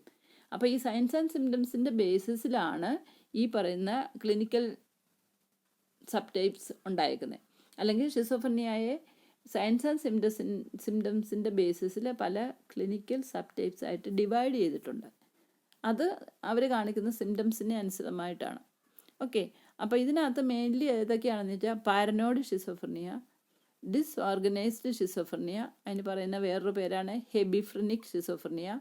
മിക്ക പുസ്തകങ്ങളിലും ഹെബിഫ്രനിക് എന്ന് കാണിക്കും, അതിൻ്റെ ബ്രാക്കറ്റിൽ ഡിസ്ഓർഗനൈസ്ഡ് എന്ന് കാണിക്കും, അല്ലെങ്കിൽ തിരിച്ചും കാണിക്കാം. ഓക്കെ, അപ്പം paranoid schizophrenia, disorganised schizophrenia, catatonic schizophrenia, undifferentiated schizophrenia, residual schizophrenia, simple schizophrenia, post schizophrenic depression. ഇത്രയാണ് മെയിൻലി ഷിസോഫ്രനിയയെ ക്ലാസിഫൈ ചെയ്തേക്കുന്നത്. ഓക്കെ, അപ്പോൾ ഇതിനകത്ത് ഓരോന്നും നമ്മളിപ്പം ചിലപ്പം ക്ലിനിക്കിൽ പോകുമ്പോൾ പേഷ്യൻറ്റിനെ കാണുമ്പോൾ ചിലപ്പം പാരനോയിഡ് ഷിസോഫ്രനിയ പേഷ്യൻ്റ് ആയിരിക്കും. അവർക്കൊരു പ്രത്യേക ക്ലിനിക്കൽ മാനിഫെസ്റ്റേഷൻ ഉണ്ട്. അതുകൊണ്ടാണ് നമ്മളെ അങ്ങനെ വിളിക്കുന്നത്. മനസ്സിലായോ? അതേസമയം കാറ്ററ്റോണിക് എന്ന് പറഞ്ഞാൽ വേറൊരു തരം ഷിസോഫ്രനിയാണ്. അതിൻ്റെ സിംറ്റമെറ്റോളജി വേറൊരു തരത്തിലാണ്. അങ്ങനെ സിംറ്റമെറ്റോളജിയുടെ അല്ലെങ്കിൽ സയൻസ് ആൻഡ് സിംറ്റംസിൻ്റെ പേരിലാണ് ഇങ്ങനെ ഡിഫറെൻറ്റ് സബ് ക്ലിനിക്കൽ ഷിസോഫ്രനിയായിട്ട് ഡിവൈഡ് ചെയ്തേക്കുന്നത്. ഓക്കെ, ഇതിൻ്റെ ഡീറ്റെയിൽഡ് ആയിട്ടുള്ള ഓരോന്നിൻ്റെ മാനിഫെസ്റ്റേഷൻ എന്താണെന്ന് ഞാൻ പ്രത്യേക ഒരു പേപ്പറിൽ എഴുതി വെച്ചിട്ടുണ്ട്. അത് നിങ്ങൾക്ക് ഞാൻ വാട്സാപ്പിൽ പിന്നെ അയച്ചു തരാം. ഇതിനകത്ത് ഇത്രയും ഏതൊക്കെ ടൈപ്സ് ഉണ്ടെന്ന് ഞാൻ ലിസ്റ്റ് ഡൗൺ ചെയ്തിട്ട് മാത്രമേ ഉള്ളൂ. അതിൻ്റെ ഡീറ്റെയിൽസ് ഒന്നിനും നിങ്ങൾ ശ്രീവാണി വായിക്കണം. അതുകൂടാതെ തന്നെ ഇത് ക്ലാസിഫൈ ചെയ്തേക്കുന്ന ഓരോന്നിൻ്റെയും പ്രത്യേകത എന്താണെന്ന് ഞാൻ എഴുതിയിട്ടുണ്ട്. അത് ഞാൻ ഇതിനകത്ത് സ്ലൈഡിനകത്ത് അത് ഇൻക്ലൂഡ് ചെയ്യാൻ പറ്റത്തില്ലല്ലോ. അതുകൊണ്ട് അത് ലേറ്റർ ഓൺ എൻ്റെ അയച്ചു തരാം. എൻ്റെ ക്ലാസ്സും അതിനെപ്പറ്റി ലേറ്റർ ഓൺ നമ്മൾ ക്ലിനിക്കിലൊക്കെ പോകുമ്പോൾ അതിനെപ്പറ്റി കൂടുതലായിട്ട് ഡിസ്കസ് ചെയ്യാം. ചിലപ്പോൾ നമുക്ക് അങ്ങനെ ഒരു പേഷ്യൻറ്റിനെ കിട്ടുമായിരിക്കാം. ഓരോ തരം ഇപ്പം തന്നെ പാരനോയിഡ് ഷിസോഫ്രനിയ ഉള്ളവരുണ്ടാകാം, ഹെബിഫ്രനിക് ഉണ്ടാകാം, അല്ലെങ്കിൽ ഡിസോർഗനൈസ്ഡ് ഉണ്ടാകാം. അപ്പോൾ അങ്ങനെയുള്ള പേഷ്യൻസ് നമുക്ക് ലൈവായിട്ട് കിട്ടുമ്പോൾ അവരുടെ സിംറ്റമെറ്റോളജി നോക്കി നമുക്ക് പഠിക്കുകയും ചെയ്യാം. അത് കുറേ കൂടെ നിങ്ങൾക്ക് മനസ്സിലാവുകയും മനസ്സിലിരിക്കുകയും ചെയ്യും. ഓക്കെ, അപ്പോൾ ഇനി നമ്മൾ ക്ലിനിക്കൽ ഫീച്ചേഴ്സാണ് പറയുന്നത്. ക്ലിനിക്കൽ ഫീച്ചേഴ്സ് എന്ന് പറയുന്നത് ഈ പലതരം ഷിസോഫ്രനിക് പേഷ്യൻസ് ഉണ്ട്. അതിന് ഓരോ തരം ക്ലിനിക്കൽ ഫീച്ചേഴ്സും കാണിക്കാം. പക്ഷേ നമ്മൾ ഇതിനകത്ത് ക്ലിനിക്കൽ ഫീച്ചേഴ്സ് ജനറലായിട്ട് ഒരു ഷിസോഫ്രനിക് പേഷ്യൻ്റ് ഏതെല്ലാം സയൻസ് ആൻഡ് സിംറ്റംസ് കാണിക്കുന്നു ജനറലായിട്ടാണ് നമ്മളിവിടെ പറയുന്നത്. അത് കഴിഞ്ഞിട്ട് ചില ക്ലാസിഫൈ ചെയ്തിട്ടുണ്ട്. അത് എക്സാമ്പിൾ ഇതിനകത്ത് ഞാൻ ക്ലാസിഫൈ ചെയ്തേക്കുന്നത് ജനറൽ ഫീച്ചേഴ്സ് വേറെ ഉണ്ടെങ്കിൽ പോലും positive symptoms, negative symptoms, then Bleuler's, 4 A's of schizophrenia, Schneider's first rank symptoms, ഇങ്ങനെയൊക്കെയുള്ള കുറേ കാര്യങ്ങൾ നമ്മൾ ഡിവൈഡ് ചെയ്താൽ ഞാൻ ഇതിനകത്ത് ക്ലിനിക്കൽ ഫീച്ചേഴ്സ് എഴുതിയേക്കുന്നത്. ഇതിങ്ങനെ എഴുതിയേക്കുന്നത് എന്താണെന്ന് ചോദിച്ചാൽ ചിലപ്പോൾ പരീക്ഷയ്ക്ക് ക്വസ്റ്റ്യൻ വരുമ്പോൾ write down the positive symptoms of schizophrenia എന്ന് ചോദിച്ചു കഴിഞ്ഞാൽ നിങ്ങൾ ആ പോസിറ്റീവ് സിംറ്റം മാത്രം എഴുതിയാൽ മതി, എല്ലാം കൂടെ എടുത്ത് എഴുതണ്ട. അതുപോലെ തന്നെ നെഗറ്റീവ് സിംറ്റംസ് പറയും. അതല്ലെങ്കിൽ സ്നിഡേഴ്സ് ഫസ്റ്റ് റാങ്ക് സിംറ്റംസ് പറയാൻ പറ്റും. അപ്പം കോമൺ ആയിട്ടുള്ള സയൻസ് ആൻഡ് സിംറ്റംസിൽ നിന്ന് എടുത്ത് ക്ലാസിഫൈ ചെയ്ത് എഴുതിയേക്കുന്നതാണ് ഈ 4 positive symptoms, negative symptoms, Bleuler's, 4 A's schizophrenia എന്ന് പറഞ്ഞാൽ ആ 4 A's എന്ന് പറഞ്ഞാൽ അതിനകത്തുള്ള അദ്ദേഹം കണ്ടുപിടിച്ച 4 സിംറ്റം ഉണ്ട്. ആ 4 സിംറ്റം സ്റ്റാർട്ട് ചെയ്യുന്നത് A എന്നുള്ള ആൽഫബറ്റ് വെച്ചാൽ. അതുകൊണ്ടാണ് ബ്ലൂ ലേഴ്സ് A's ഓഫ് ഷിസോഫ്രനിയ എന്ന്, 4 A's ഓഫ് ഷിസോഫ്രനിയ. അതായത് ഷിസോഫ്രനിയയുടെ മേജർ 4 സിംറ്റംസ് എ കൂട്ടിയുള്ളത് ആദ്യമേ ഡിസ്ക്രൈബ് ചെയ്തത് ബ്ലൂലറാണ്. അതുകൊണ്ടാണ് ബ്ലൂ ലേഴ്സ് 4 A's ഓഫ് ഷിസോഫ്രനിയ എന്ന് പറയുന്നത്. പിന്നെ സ്നിഡേഴ്സ് ഫസ്റ്റ് റാങ്ക് സിംറ്റം, അതും കുറേ കൂടെ സീരിയസ് ടൈപ്പ് ഓഫ് ചില ആണ്, ചില സിംറ്റമെറ്റോളജിയാണ് which differentiate schizophrenia from other psychotic condition. അതായത് ഷിസോഫ്രനിയയ്ക്കുള്ള ചില പ്രത്യേക രോഗലക്ഷണങ്ങൾ എടുത്തു മാറ്റി വെച്ചാൽ അത് മറ്റുള്ള രോഗങ്ങളിൽ നിന്ന് ഷിസോഫ്രനിയയെ വേർതിരിച്ചറിയാൻ പെട്ടെന്ന് സഹായിക്കും. അങ്ങനെയുള്ള സിംറ്റംസിനാണ് ഈ സ്നിഡേഴ്സ് ഫസ്റ്റ് റാങ്ക് സിംറ്റംസ് എന്ന് പറയുന്നത്. മനസ്സിലായി? അപ്പോൾ അത് പരീക്ഷയ്ക്ക് ചോദിക്കുമ്പോൾ അത് ഏതൊക്കെയാണെന്നും ചോദിക്കാം. അപ്പോൾ നമ്മൾ എല്ലാ സയൻസ് ആൻഡ് സിംറ്റംസും പഠിച്ചു വെച്ചാലും ഇതിൽ ഓരോന്നും ഈ കാറ്റഗറി വരുന്ന ഓരോന്നും ഏതൊക്കെയാണെന്ന് കണ്ടുപിടിച്ച് മനസ്സിലാക്കാൻ ബുദ്ധിമുട്ടാകും. അതുകൊണ്ടാണ് ഇങ്ങനെ ക്ലാസിഫൈ ചെയ്തും കൂടെ പറഞ്ഞേക്കുന്നത്. ഓക്കെ, അതായത് ക്ലിനിക്കൽ ഫീച്ചേഴ്സ് നമ്മൾ പഠിക്കുമ്പോൾ തോട്ട് ഡിസോർഡർ, സെൻസറി ഡിസോർഡർ, അല്ല അങ്ങനെ ഡിഫറെൻറ്റ് ഡിസോർഡർ എന്ന് നമ്മൾ പഠിച്ചിട്ടുണ്ട്. സ്ലീപ്പ് ഡിസോർഡർ അങ്ങനെ ആദ്യമൊന്നും നമ്മൾ പഠിച്ചല്ലോ സിംറ്റമെറ്റോളജിയിൽ. അതുപോലെ തന്നെ ഡിഫറെൻറ്റ് ഡിസീസിനെ അങ്ങനെ അണ്ടറായിട്ട് ക്ലാസിഫൈ ചെയ്തിട്ടുണ്ട്. അതിൽ നിന്ന് കുറേ എണ്ണത്തിന് സെലക്ട് ചെയ്തെടുത്താണ് ഈ പറയുന്ന പോസിറ്റീവ് സിംറ്റംസും നെഗറ്റീവ് സിംറ്റംസും Bleuler's 4A's Schneider's first rank സിംറ്റംസും ലിസ്റ്റ് ഡൗൺ ചെയ്തേക്കുന്നത്. ഓക്കെ, ഇനിയും പോസിറ്റീവ് സിംറ്റംസ് ഏതൊക്കെയാണെന്ന് ചോദിച്ചാൽ അതിൽ മെയിൻലി ഉള്ള ഡെല്യൂഷൻസ് നമുക്കറിയാം മിഥ്യാധാരണകളാണ്. അബ്നോർമാലിറ്റി ഇൻ തോട്ടാണത്. ഹലൂസിനേഷൻ അതായത് അബ്നോർമാലിറ്റി ഇൻ പെർസെപ്ഷനാണത്. പിന്നെ ബിസെയർ ബിഹേവിയർ എന്ന് വെച്ചാൽ ഒരുമാതിരി പ്രത്യേക തരത്തിലുള്ള ബിഹേവിയർ പാറ്റേൺ. പിന്നെ അഗ്രഷൻ ആക്രമണ സ്വഭാവം. അജിറ്റേഷൻ എല്ലാത്തിനോടും എതിർക്കാനും ഒന്നിനോടും കോപ്പറേറ്റ് ചെയ്യാതിരിക്കാനുള്ള ടെൻഡൻസി. അജിറ്റേഷൻ പെട്ടെന്ന് അവർ അങ്ങ് ചൂടാകുന്ന ടൈപ്പ് നമ്മൾ പറയുമല്ലോ അജിറ്റേഷൻ. പിന്നെ സസ്പീഷ്യസ്നെസ് സംശയം. ഹോസ്റ്റിലിറ്റി എപ്പോഴും മറ്റുള്ളവരോട് അറിയാവുന്നവരാണെങ്കിൽ പോലും പരിചയമില്ലായ്മ കാണിക്കുക. പിന്നെ എക്സൈറ്റ്മെൻറ്റ് അതും പെട്ടെന്ന് ഇരിക്കുന്ന അവസ്ഥയിൽ പെട്ടെന്ന് അങ്ങ് ചൂടാകുക, പെട്ടെന്ന് അവരുടെ മൂഡ് മാറുക. ഇതിനൊക്കെയാണ് നമ്മൾ എക്സൈറ്റ്മെൻറ്റ് എന്ന് പറയുന്നത്. പിന്നെ ഗ്രാൻഡ്യോസിറ്റി പൊങ്ങച്ചം അതായത് ഞാൻ വലിയ ആളാണ്, അല്ലെ എൻ്റെ റിലേറ്റീവ്സൊക്കെ ഈ ഭൂമിയിലെ ഏറ്റവും വലിയ ആൾക്കാരാണ് എന്ന തരത്തിലുള്ള ഒരു കോൺസെപ്റ്റോടെ മറ്റുള്ളവരോട് ബിഹേവ് ചെയ്യുക. അതാണ് ഗ്രാൻഡ്യൂസിറ്റി. ഞാൻ വലിയ ആളാണ്, എൻ്റെ വീട്ടുകാർ വലിയ ആളാണ്, അല്ലെ ഞാനും എൻ്റെ വീട്ടുകാരും എല്ലാം വളരെ വളരെ കൂടിയ തലങ്ങളിലുള്ളവരാണ് എന്നൊക്കെ എപ്പോഴും പറഞ്ഞുകൊണ്ട് നടക്കുക. അങ്ങനെ ഒരു കോൺസെപ്റ്റ് വെച്ച് എല്ലാവരോടും മറ്റുള്ളവരോട് ബിഹേവ് ചെയ്യുക. അതാണ് പറയുന്നത് ഗ്രാൻഡ്യൂസിറ്റി. ഇപ്പം തന്നെ ചില ദൈവങ്ങളാണെന്ന് സ്വയം അങ്ങ് സമർത്ഥിക്കും. അല്ലെങ്കിൽ പല ദൈവങ്ങൾ എൻ്റെ ബന്ധുക്കളാണെന്ന് പറയും. അല്ലെങ്കിൽ എൻ്റെ ബന്ധത്തിൽപ്പെട്ട ഇന്ന ആളാണ് ഇന്ന രാജ്യത്തെ രാജാവെന്ന് പറയുക. ഇപ്പം അമേരിക്കയിലെ പ്രസിഡൻറ്റ് അദ്ദേഹം എൻ്റെ ഏറ്റവും അടുത്ത ബന്ധുവാണ്, ഇവിടെ പണ്ട് ഇന്ത്യയിലായിരുന്നു, പിന്നെ ഇവിടുന്ന് അങ്ങ് പോയതാണ്, ഇങ്ങനെയൊക്കെ പേഷ്യൻ്റ് പറയും. അത് ഏറ്റവും വലിയ ആൾക്കാരെ റിലേറ്റ് ചെയ്ത് പറയാൻ അവർക്ക് വളരെ താല്പര്യമാണ്. മനസ്സിലായോ? പിന്നെ എക്സൈറ്റ്മെൻറ്റ്, ഗ്രാൻഡ്യോസിറ്റി ആൻഡ് കൺസെപ്ച്വൽ ഡിസോർഗനൈസേഷൻ എന്ന് പറഞ്ഞാൽ കൺസെപ്റ്റ് എന്ന് പറഞ്ഞാൽ എന്താ, നമ്മളൊരു ആശയം രൂപീകരിക്കുന്ന ആ ഒരു മെക്കാനിസത്തെ നമ്മൾ കൺസെപ്റ്റ് ഫോർമേഷൻ എന്ന് പറയുന്നത്. ഇതിനകത്ത് കൺസെപ്ച്വൽ ഡിസോർഗനൈസേഷൻ എന്ന് പറഞ്ഞാൽ ഒരു കാര്യവും അതായത് ഇങ്ങനെ നമ്മളൊരു കൺസെപ്റ്റ് ഉണ്ടാകണം, നമുക്ക് പല അനുഭവങ്ങൾ ഉണ്ടാകണം, പല നോളജ് കിട്ടണം. ഇതെല്ലാം കൂടെ ചേർത്ത് വെച്ചാണ് നമ്മൾ ഓരോ കാര്യങ്ങളും ആശയ രൂപീകരണം നടത്തുന്നത്. ഇങ്ങനെ ആശയ രൂപീകരണം വേണമെങ്കിൽ നമ്മുടെ ബ്രെയിൻ പ്രോപ്പർലി ഫങ്ഷൻ ചെയ്യണം. ഹയർ മെൻ്റൽ ഫങ്ഷനൊക്കെ ആകണം. തിങ്കിങ്, റീസണിങ്, ഇമാജിനേഷൻ, മെമ്മറി, ഇങ്ങനെയുള്ള ഹയർ മെൻ്റൽ ഫങ്ഷനൊക്കെ ആയെങ്കിൽ മാത്രമേ ഒരു കൺസെപ്റ്റ് ഫോർമേഷൻ ഒരു വ്യക്തിക്ക് പറ്റത്തുള്ളൂ. പക്ഷേ ഈ വ്യക്തികൾക്ക് കൺസെപ്ച്വൽ ഡിസോർഗനൈസേഷൻ എന്ന് പറഞ്ഞാൽ അവർ നേരത്തെ ഉണ്ടാക്കി വെച്ചിട്ടുള്ള ചില ആശയങ്ങളുണ്ടാകാം, അല്ലെങ്കിൽ പുതിയ അനുഭവങ്ങളിൽ നിന്ന് പുതിയ ആശയങ്ങൾ അവർക്ക് ഉണ്ടാക്കാൻ ഉള്ള കഴിവുണ്ടാകാം. പക്ഷേ ഈ ഒരു വ്യക്തിക്ക് ഇങ്ങനെയുള്ള കാര്യങ്ങളൊന്നും പോസിബിൾ അല്ല. അതായത് കൺസെപ്ച്വൽ ഫോർമേഷനോ ഒന്നും പറ്റത്തില്ല. കൺസെപ്ച്വൽ ഡിസോർഗനൈസേഷനാണ് അവർക്ക് എപ്പോഴും സംഭവിക്കുന്നത്. ഡിസോർഗനൈസേഷൻ എന്ന് പറഞ്ഞാൽ എന്താ? ഓർഗനൈസേഷൻ്റെ നേരെ ഓപ്പോസിറ്റാണ് ഡിസോർഗനൈസേഷൻ എന്ന് പറഞ്ഞാൽ അവർക്കൊന്നും തന്നെ കിട്ടുന്ന അനുഭവങ്ങളോ കിട്ടുന്ന ആശയങ്ങളും ഒക്കെ ചേർത്ത് അവരൊരു കൺസെപ്റ്റ് ഫോർമേഷൻ അവർക്ക് ഉണ്ടാക്കാൻ പറ്റാതെ വരിക. അതാണ് കൺസെപ്ച്വൽ ഡിസോർഗനൈസേഷൻ എന്ന് പറഞ്ഞാൽ. ഓക്കെ, ഇനി നമുക്ക് നെഗറ്റീവ് സിംറ്റംസ് എന്തൊക്കെയാണെന്ന് ചോദിച്ചാൽ, നെഗറ്റീവ് സിംറ്റംസിൻ്റെ മെയിനിൽ ലാക്ക് ഓഫ് ഇമോഷൻസ് ആണ്. നമുക്ക് വികാരം എന്ന് പറയുന്ന എല്ലാ വ്യക്തിക്കും ഉള്ള ഒരു കാര്യമാണ്, സാധാരണക്കാർക്കല്ല, നോർമലായിട്ടുള്ള ആൾക്കാർക്കെല്ലാം ഉണ്ട്. പക്ഷേ ഈ പറയുന്ന പേഷ്യൻസിന് ലാക്ക് ഓഫ് ഇമോഷൻസ് ആണ്. ആ ഇമോഷൻസ് ഒന്നും എക്സ്പ്രസ് ചെയ്യാനുള്ള ഒരു കഴിവ് അവർക്ക് കാണത്തില്ല. ചിലപ്പോൾ അവരുടെ expression thoughts and moods that do not fit in with situation or events. ചിലപ്പം അവർക്ക് വികാരങ്ങൾ ഉണ്ടാകാം, പക്ഷേ ആ വികാരങ്ങൾ പ്രകടിപ്പിക്കുന്നത് അബ്നോർമലായിട്ടായിരിക്കും. സാധാരണ നമുക്കിപ്പോൾ സന്തോഷം എന്ന് പറയുന്നൊരു വികാരമാണ്. അത് നമ്മൾ എപ്പോഴാണ് സന്തോഷം തോന്നുന്നത്? നല്ല കാര്യങ്ങൾ ഒരാളുടെ ജീവിതത്തിൽ സംഭവിക്കുമ്പോൾ നമ്മൾ സന്തോഷം തോന്നുമ്പോൾ ചിരിക്കുകയോ സന്തോഷിക്കുകയോ ഒക്കെ ചെയ്യും, അല്ലേ? അതേസമയം കരയുന്നത് എപ്പോഴാണ്? കരയുന്നതെന്ന് പറയുന്നതും വേറൊരു ഇമോഷനാണ്. അത് നമ്മൾ സാഡ് എന്ന് പറയുന്ന ഒരു ഇമോഷൻ്റെ റിലേഷനായിട്ടാണ് മനുഷ്യർ എപ്പോഴും കരയുന്നത്. അപ്പോൾ ഒരു സാഡ് ഇൻസിഡൻറ്റ് ഒരു വ്യക്തിയുടെ ജീവിതത്തിൽ ഉണ്ടാകുമ്പോഴാണ് സങ്കടവും കരച്ചിലും ഒക്കെ വരുന്നത്, അങ്ങനെയല്ലേ? പക്ഷേ ഈ വ്യക്തികൾ അങ്ങനെ ആവണമെന്നില്ല. ഇവരുടെ വ്യക്തികളിൽ ഉള്ള വികാര പ്രകടനം സന്ദർഭങ്ങൾക്ക് യോജിച്ചതാകണമെന്നില്ല. എന്നുവെച്ചാൽ സന്തോഷിക്കേണ്ട കാര്യം വരുമ്പോൾ അവർ കരഞ്ഞായിരിക്കും കാണിക്കുന്നത്. കരയേണ്ട കാര്യം വരുമ്പോൾ കൈകൊട്ടി ചിരിക്കുകയൊക്കെ ചെയ്യും. അതാണ് പറയുന്നത് that is mood that do not fit with situations or events. അതായത് സന്ദർഭോചിതമായിട്ട് വികാരങ്ങൾ പ്രകടിപ്പിക്കാൻ അവർക്ക് കഴിവുണ്ടാകുകയില്ല.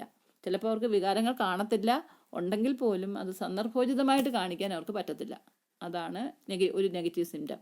പിന്നെ withdrawal from family, friends and social activities. അവർ എപ്പോഴും ഉൾവലിയുക, ഫ്രണ്ട്സിൽ നിന്ന്, കൂട്ടുകാരിൽ നിന്ന്, അല്ലെങ്കിൽ ഫാമിലി മെമ്പേഴ്സിൽ നിന്ന് ഇൻ്റർപേഴ്സണൽ റിലേഷൻഷിപ്പ് ഒന്നും നല്ലപോലെ മെയിൻറ്റെയിൻ ചെയ്യുന്നില്ല, മറ്റുള്ളവരിൽ നിന്ന് ഉൾവലിയാൻ ശ്രമിക്കുക, എന്നിട്ട് ഏകനായിട്ട് എവിടെയെങ്കിലും ഇരിക്കാൻ ശ്രമിക്കുക. ദെൻ റെഡ്യൂസ്ഡ് എനർജി, ഒന്നും ചെയ്യാനുള്ള ഒരു എനർജി ഇല്ലായ്മ കാണിക്കുക. പിന്നെ ലാക്ക് ഓഫ് മോട്ടിവേഷൻ, അവർക്ക് ഒരു കാര്യങ്ങൾ ചെയ്യണമെന്നുള്ള മനസ്സിന് ഒരു ആഗ്രഹം, ഒന്നും ചെയ്യണമെന്നുള്ളൊരു ആഗ്രഹം കാണത്തില്ല. അങ്ങനെ ഒരു ആഗ്രഹം ഉള്ളവരാണ് തുനിഞ്ഞിറങ്ങി ഓരോന്ന് ചെയ്യുന്നത്. ഇപ്പോൾ തന്നെ എനിക്ക് ഫസ്റ്റ് റാങ്ക് നല്ല മാർക്ക് മേടിക്കണം എന്ന് പറഞ്ഞാൽ കുട്ടി എപ്പോഴും പഠിക്കും, അല്ലെങ്കിൽ അത് പെൻഡിങ് വെക്കത്തില്ല, കൃത്യസമയത്ത് പഠിക്കും, വായിക്കും, അങ്ങനെയുള്ള കാര്യങ്ങളൊക്കെ ചെയ്യും.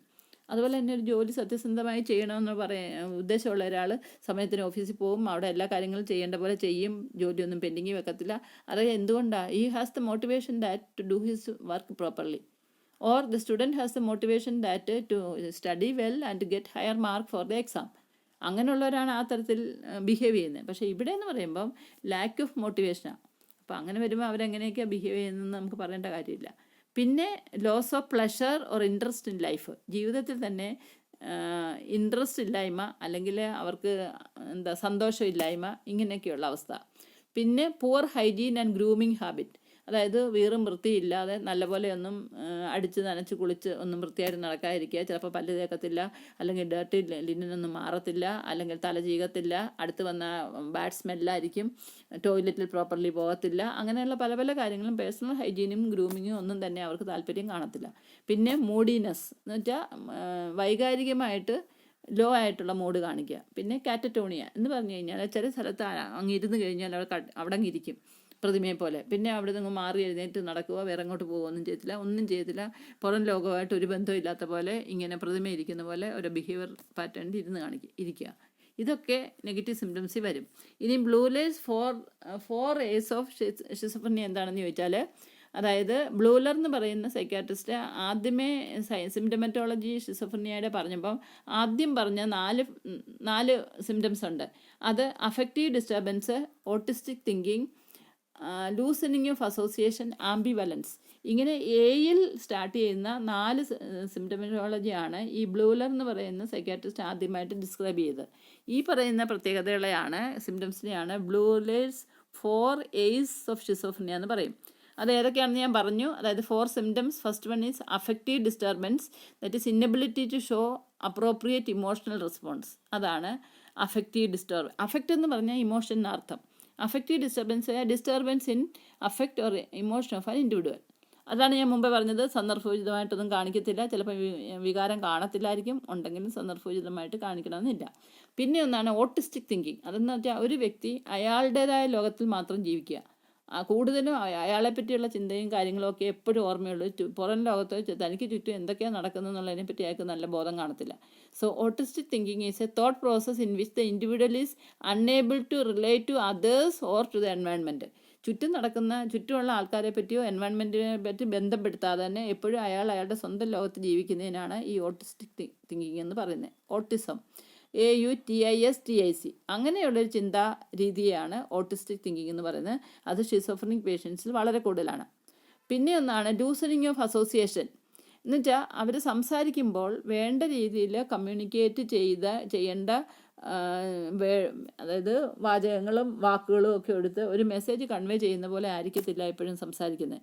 ലോജിക്കലി അവരുടെ ആ തിങ്കിങ്ങും സ്പീച്ചും ഒന്നും അപ്രോപ്രിയേറ്റ് ആയിരിക്കത്തില്ല. മനസ്സിലായി? That is what is called loosening of association. That is association between the words and association between the sentence are in such a way so that it will not convey any meaning to others. നമ്മൾ ബുദ്ധിയുള്ളവർ അങ്ങനെയല്ല. ഇപ്പോൾ എനിക്ക് നാളെ വീട്ടിൽ പോകണം, അല്ലെങ്കിൽ നാളെ ഞാൻ വീട്ടിൽ പൊക്കോട്ടെ എന്ന് ചോദിച്ചാൽ അതിന് ആ ഒരു മെസ്സേജ് വേറൊരാളിന് കൺവേ ചെയ്യത്തക്ക തരത്തിലുള്ള വേർഡ്സ് തിരഞ്ഞെടുത്ത് സെൻറ്റൻസ് ഉണ്ടാക്കി മീനിങ് കൺവേ ചെയ്യത്തക്കാണ് ഓരോ വ്യക്തികളും സംസാരിക്കുന്നത്. പക്ഷേ ഇതിനകത്ത് ഈ വ്യക്തി അങ്ങനെ ആയിരിക്കത്തില്ല. കുറേ വേർഡുകളെല്ലാം ചേർത്ത് വെച്ച് എന്തൊക്കെയോ പറയുന്നു, സെൻറ്റൻസ് തമ്മിൽ ചേർത്ത് വെച്ച് എന്തൊക്കെയോ പറയുന്നു, പക്ഷേ കേൾക്കുന്നവർക്ക് അതിൽ നിന്നൊരു മീനിങ് മനസ്സിലാകത്തില്ല. അതാണ് പറയുന്നത് associative loosening of association, inability to think and speak logically. Then ambivalence അതെന്ന് പറഞ്ഞാൽ രണ്ട് തരം ഓപ്പോസിറ്റ് ആയിട്ടുള്ള രണ്ട് തരം വികാരങ്ങൾ ഒരു വ്യക്തിയോടോ ഒരു സിറ്റുവേഷനോടോ കാണിക്കുവാണെങ്കിൽ അതിനെ ആംഫിവലൻസ് എന്ന് പറയും. ഇതൊക്കെ നമ്മൾ സിംറ്റമെറ്റോളജി പഠിച്ചാൽ ഞാൻ കൂടുതൽ എക്സ്പ്ലെയിൻ ചെയ്യുന്നില്ല. So ambivalence refers to opposing emotions, attitude or desire to the same person, thing or situation. സ്നേഹവും വെറുപ്പും ഒരാളോട് ഒരേ സമയത്ത് കാണിക്കുക. മനസ്സിലായോ? അപ്പോൾ അതാണ് ഓപ്പോസിറ്റ് ഫീലിങ്സ് ഒരേ സമയത്ത് ഒരു വ്യക്തിയോട് കാണിക്കുകയാണെങ്കിൽ that is what is called ambivalence. ഇതും ഒരു 4A's പെടും. ബ്ലൂലർ പറഞ്ഞ 4A's സിംറ്റമെറ്റോളജി ഓഫ് ഷിസോഫ്രീനിയയിൽ പെടുന്നതാണ്. ഓക്കെ, അതാണ് ഞാനൊരു പടത്തിൽ കൂടെ അത് റെപ്രസെൻറ്റ് ചെയ്ത് തന്നിട്ടുണ്ട്. അത് നിങ്ങൾ ശരിക്കും നോക്കി മനസ്സിലാക്കണം, അപ്പോൾ പെട്ടെന്ന് മനസ്സിലാകും. ഓക്കെ, പിന്നെയുള്ളത് Schneider's first rank symptoms of schizophrenia എന്ന് പറയും. അതായത് ഈ പറയുന്ന സ്നീഡർ എന്ന് പറയുന്ന ഒരാൾ ഡിസ്ക്രൈബ് ചെയ്തേക്കുന്ന സിംറ്റമാണിത്. ഈ സിംറ്റംസ് ഷിസോഫ്രീനിയയെ മറ്റ് മാനസിക രോഗത്തിൽ നിന്ന് പെട്ടെന്ന് മറ്റ് സൈക്കോട്ടിക് കണ്ടീഷനിൽ നിന്ന് വേർതിരിക്കാൻ വളരെയധികം ഹെൽപ്പ് ചെയ്യുന്ന സിംറ്റംസ് ആണ് സ്നീഡേഴ്സ് ഫസ്റ്റ് റാങ്ക് SFRS എന്ന് പറയും. സ്നീഡേഴ്സ് ഫസ്റ്റ് റാങ്ക് സിംറ്റംസ് ഇത് ഏതൊക്കെയാണെന്ന് ചോദിച്ചാൽ ഓഡിബിൾ തോട്ട്, അയാൾ ചിന്തിക്കുന്ന കാര്യങ്ങളൊക്കെ അയാൾ കേൾക്കുന്നതായിട്ട് അയാൾ പറയും. ദെൻ വോയിസ് ഹേർഡ് ആർഗ്യൂയിങ്, അതായത് ആരൊക്കെയോ അങ്ങോട്ടും ഇങ്ങോട്ടും ആർഗ്യൂ ചെയ്യുന്നതായിട്ടുള്ള ഇതായിട്ട് കേൾക്കുക. Then voice heard commenting on one's action, അയാളുടെ ആക്ഷനെ പറ്റി മറ്റുള്ളവർ കമൻറ്റ് ചെയ്യുന്നതായിട്ട് വ്യക്തി കേൾക്കുക.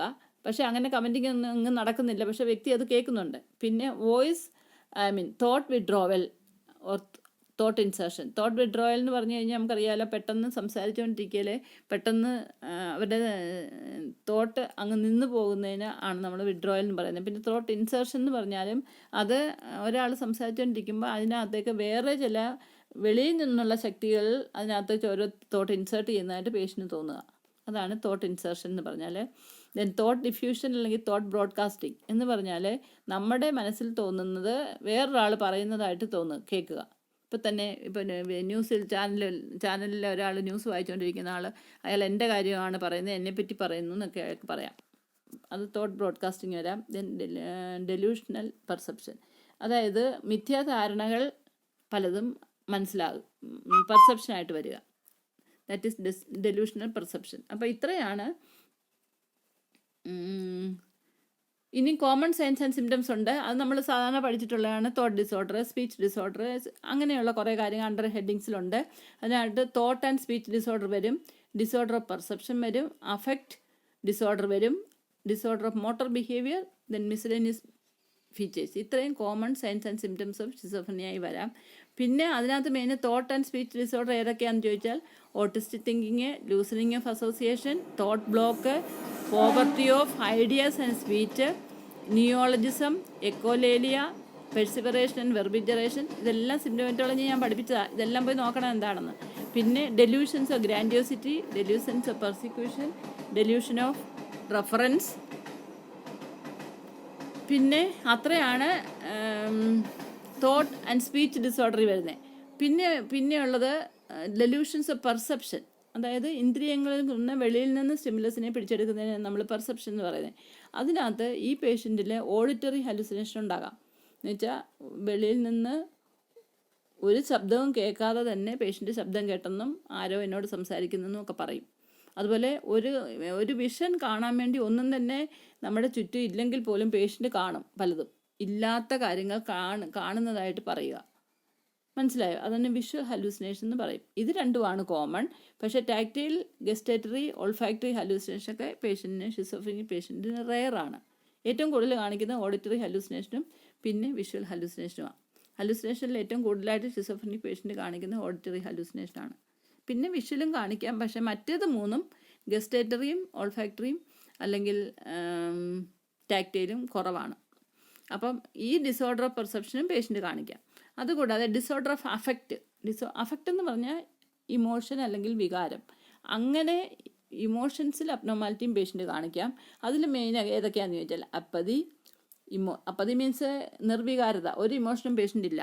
പിന്നെ ഇമോഷണൽ ബ്ലണ്ടിങ് എന്ന് പറഞ്ഞാൽ ഏതെങ്കിലും ഒരു ഇമോഷൻ മാത്രം എക്സ്ട്രീമായിട്ട് പേഷ്യൻ്റ് കാണിക്കുക. പിന്നെ ഇമോഷണൽ ഷാലോനെസ് എന്ന് വെച്ചാൽ ഒട്ടും ഇൻറ്റൻസിറ്റിയിലുള്ള ഒരു ഇമോഷൻ ആയിരിക്കത്തില്ല പേഷ്യൻ്റുള്ളത്.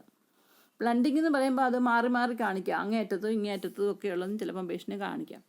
പിന്നെ അൻഹിഡോണിയ എന്ന് പറഞ്ഞാൽ ഇന്നബിലിറ്റി ടു എക്സ്പീരിയൻസ് പ്ലഷർ, അതായത് സന്തോഷം അനുഭവിക്കാൻ കഴിയാത്ത ഒരവസ്ഥ, അതാണ് അൻഹിഡോണിയ. അതും ഈ പേഷ്യൻ്റെ ഡിസോർഡർ ഓഫ് അഫക്റ്റിൽ പെടും.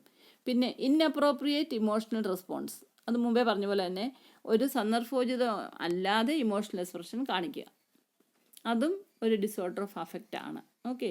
പിന്നെ ഡിസ്റ്റർബൻസ് ഓഫ് മോട്ടോർ ബിഹേവിയർ എന്ന് പറയുന്നത് പേഷ്യൻ്റെ ചലനങ്ങളിൽ ചില അബ്നോർമാലിറ്റി ഒക്കെ പേഷ്യൻ്റ് കാണിക്കുക, അല്ലെങ്കിൽ ആക്ടിവിറ്റിയിലൊക്കെ അബ്നോർമാലിറ്റി കാണിക്കുക.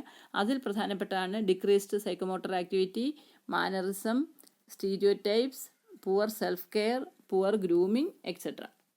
ഓക്കെ. ഇത് കൂടാതെ ചില മിസ്ലെനിയസ് ഫീച്ചേഴ്സ് വേറെയുണ്ട്. പുവർ ജഡ്ജ്മെൻറ്റ്, തീരുമാനം എടുക്കാനുള്ള കഴിവില്ലായ്മ, ലോസ് ഓഫ് ഇൻസൈറ്റ്, അതായത് രോഗിക്ക് ഞാൻ രോഗിയാണോ അല്ലയോ എന്ന് പോലും പറയാനുള്ള ഒരവസ്ഥയിലല്ല. ചിലപ്പോൾ പേഷ്യൻ്റ് പറയും, എക്സ്ട്രീംലി സൈക്കിക് പേഷ്യൻ്റ് പറയും ഞാൻ രോഗിയൊന്നും അല്ല, രോഗത്തെപ്പറ്റി ഒരു ധാരണയും പേഷ്യൻ്റ് കാണത്തില്ല. പിന്നെ decreased functioning in various areas, അതായത് ഏതെങ്കിലുമൊക്കെ ചുമതലയും കാര്യങ്ങളൊക്കെ ചെയ്തുകൊണ്ടിരിക്കുന്ന പേഷ്യൻ്റ് ആണെങ്കിൽ, ചെയ്യേണ്ട പേഷ്യൻ്റ് ആണെങ്കിൽ അതിനകത്തൊന്നും ഒരു ഉത്തരവാദിത്തങ്ങളും ചുമതലയും പേഷ്യൻ്റ് കാണിക്കത്തില്ല. പിന്നെ സൂയിസൈഡൽ ടെൻഡൻസി, ആത്മഹത്യാ പ്രവണത, അതും ഒരു മിസ്ലേനിയസ് ഫീച്ചറാണ്. ഇനി നമ്മൾ ഷിസോഫ്രീനിയയുടെ സൈക്കോപത്തോളജി എന്താണെന്ന് ചോദിച്ചാൽ പലരും പലതരത്തിൽ അത് എക്സ്പ്ലെയിൻ ചെയ്തിട്ടുണ്ട്, പല സയൻറ്റിസ്റ്റും. ഇതിനകത്ത് മെയിൻലി പറയുന്നത് genetic predisposition towards inadequate ego development and family influence, അതായത് ഒരു വ്യക്തിയുടെ വീട്ടിലുണ്ടാകുന്ന പ്രശ്നങ്ങളോ അതല്ലെങ്കിൽ പാരമ്പര്യമായിട്ടുള്ള കാരണങ്ങളോ ഒക്കെ ആകാം ഒരു വ്യക്തിക്ക് ഇന്നാഡിക്കേറ്റ് ഈഗോ ഡിഫെൻസ് മെക്കാനിസം ഉണ്ടാകുന്നു. അതിൻ്റെ കോൺസിക്വൻസ് ആയിട്ടാണ് ഈ ഷിസോഫ്രീനിയയുടെ സിംറ്റമറ്റോളജി പേഷ്യൻ്റ് കാണിക്കുന്നതെന്നാണ് മെയിൻലി സൈക്കോപത്തോളജി ആയിട്ടും ആൾക്കാർ പറയുന്നത്. അതായത് ഫാമിലി എൻവയൺമെൻറ്റിനകത്തുള്ള അബ്നോർമാലിറ്റിയും കൂടാതെ ജനറ്റിക്കലി കിട്ടുന്ന ട്രാൻസ്മിറ്റഡ് ആയിട്ട് കിട്ടുന്ന അബ്നോർമാലിറ്റി ഒക്കെ കൂടെ ചേരുമ്പോൾ പേഷ്യൻറ്റിന് ഇറ്റ് ഇൻഫ്ലുവൻസ് പേഷ്യൻ്റെ ego defence mechanism properly function ചെയ്യാതെ വരുന്നു. അതുകൊണ്ടാണ് ഈ പറയുന്ന സിംറ്റംസ് ഒക്കെ പേഷ്യൻ്റ് കാണിക്കുന്നത്. പിന്നെ ഈ രോഗത്തിന് ഇൻവെസ്റ്റിഗേഷൻ എന്തൊക്കെയാണ്, ഡയഗ്നോസിസ് എങ്ങനെയാണ് നടത്തുന്നതെന്ന് വെച്ചാൽ നോ ഡയഗ്നോസ്റ്റിക് ടെസ്റ്റ്, അതായത് പ്രത്യേകിച്ച് ഡയഗ്നോസിസ് ഒന്നും തന്നെ ഈ രോഗത്തിന് കണ്ടുപിടിക്കപ്പെടാൻ ഹെൽപ്ഫുള്ളായിട്ടൊന്നുമില്ല. ചിലപ്പം CT സ്കാൻ MRI ഒക്കെ ചെയ്ത് നോക്കിയാൽ പേഷ്യൻ്റെ വെൻട്രിക്കുലർ എൻലാർജ്മെൻറ്റും, നേരത്തെ നമ്മൾ ചില അനാറ്റമിക്കൽ സ്ട്രക്ചറിൻ്റെ അബ്നോർമാലിറ്റി ഒക്കെ ബ്രെയിനിൽ ഉണ്ടാകുമെന്ന് പറഞ്ഞല്ലോ, അതൊക്കെ കണ്ടുപിടിക്കാൻ സാധിക്കും. പക്ഷേ അതെങ്ങനെ ഈ രോഗം വരുത്തുന്നു എന്നുള്ളതിന് എക്സ്പ്ലനേറ്ററി ആകണമെന്നില്ല. പിന്നെ കൂടാതെ ചില രോഗങ്ങളുടെയൊക്കെ കോംപ്ലിക്കേഷനായിട്ട് ഈ മാനസിക രോഗം ഉണ്ടാകുക, അതിൻ്റെയൊക്കെ ബയോകെമിക്കൽ ഇൻവെസ്റ്റിഗേഷനും ഒക്കെ നടത്തി നോക്കാൻ പറ്റും എന്നേ ഉള്ളൂ. പക്ഷേ എന്നാലും അതൊരു എക്സാക്റ്റ് ഡയഗ്നോസ്റ്റിക് മെഷർ ഷിസോഫ്രീനിയയുടെ ആണെന്ന് നമുക്ക് പറയാൻ പറ്റില്ല. ഓക്കെ. പിന്നെ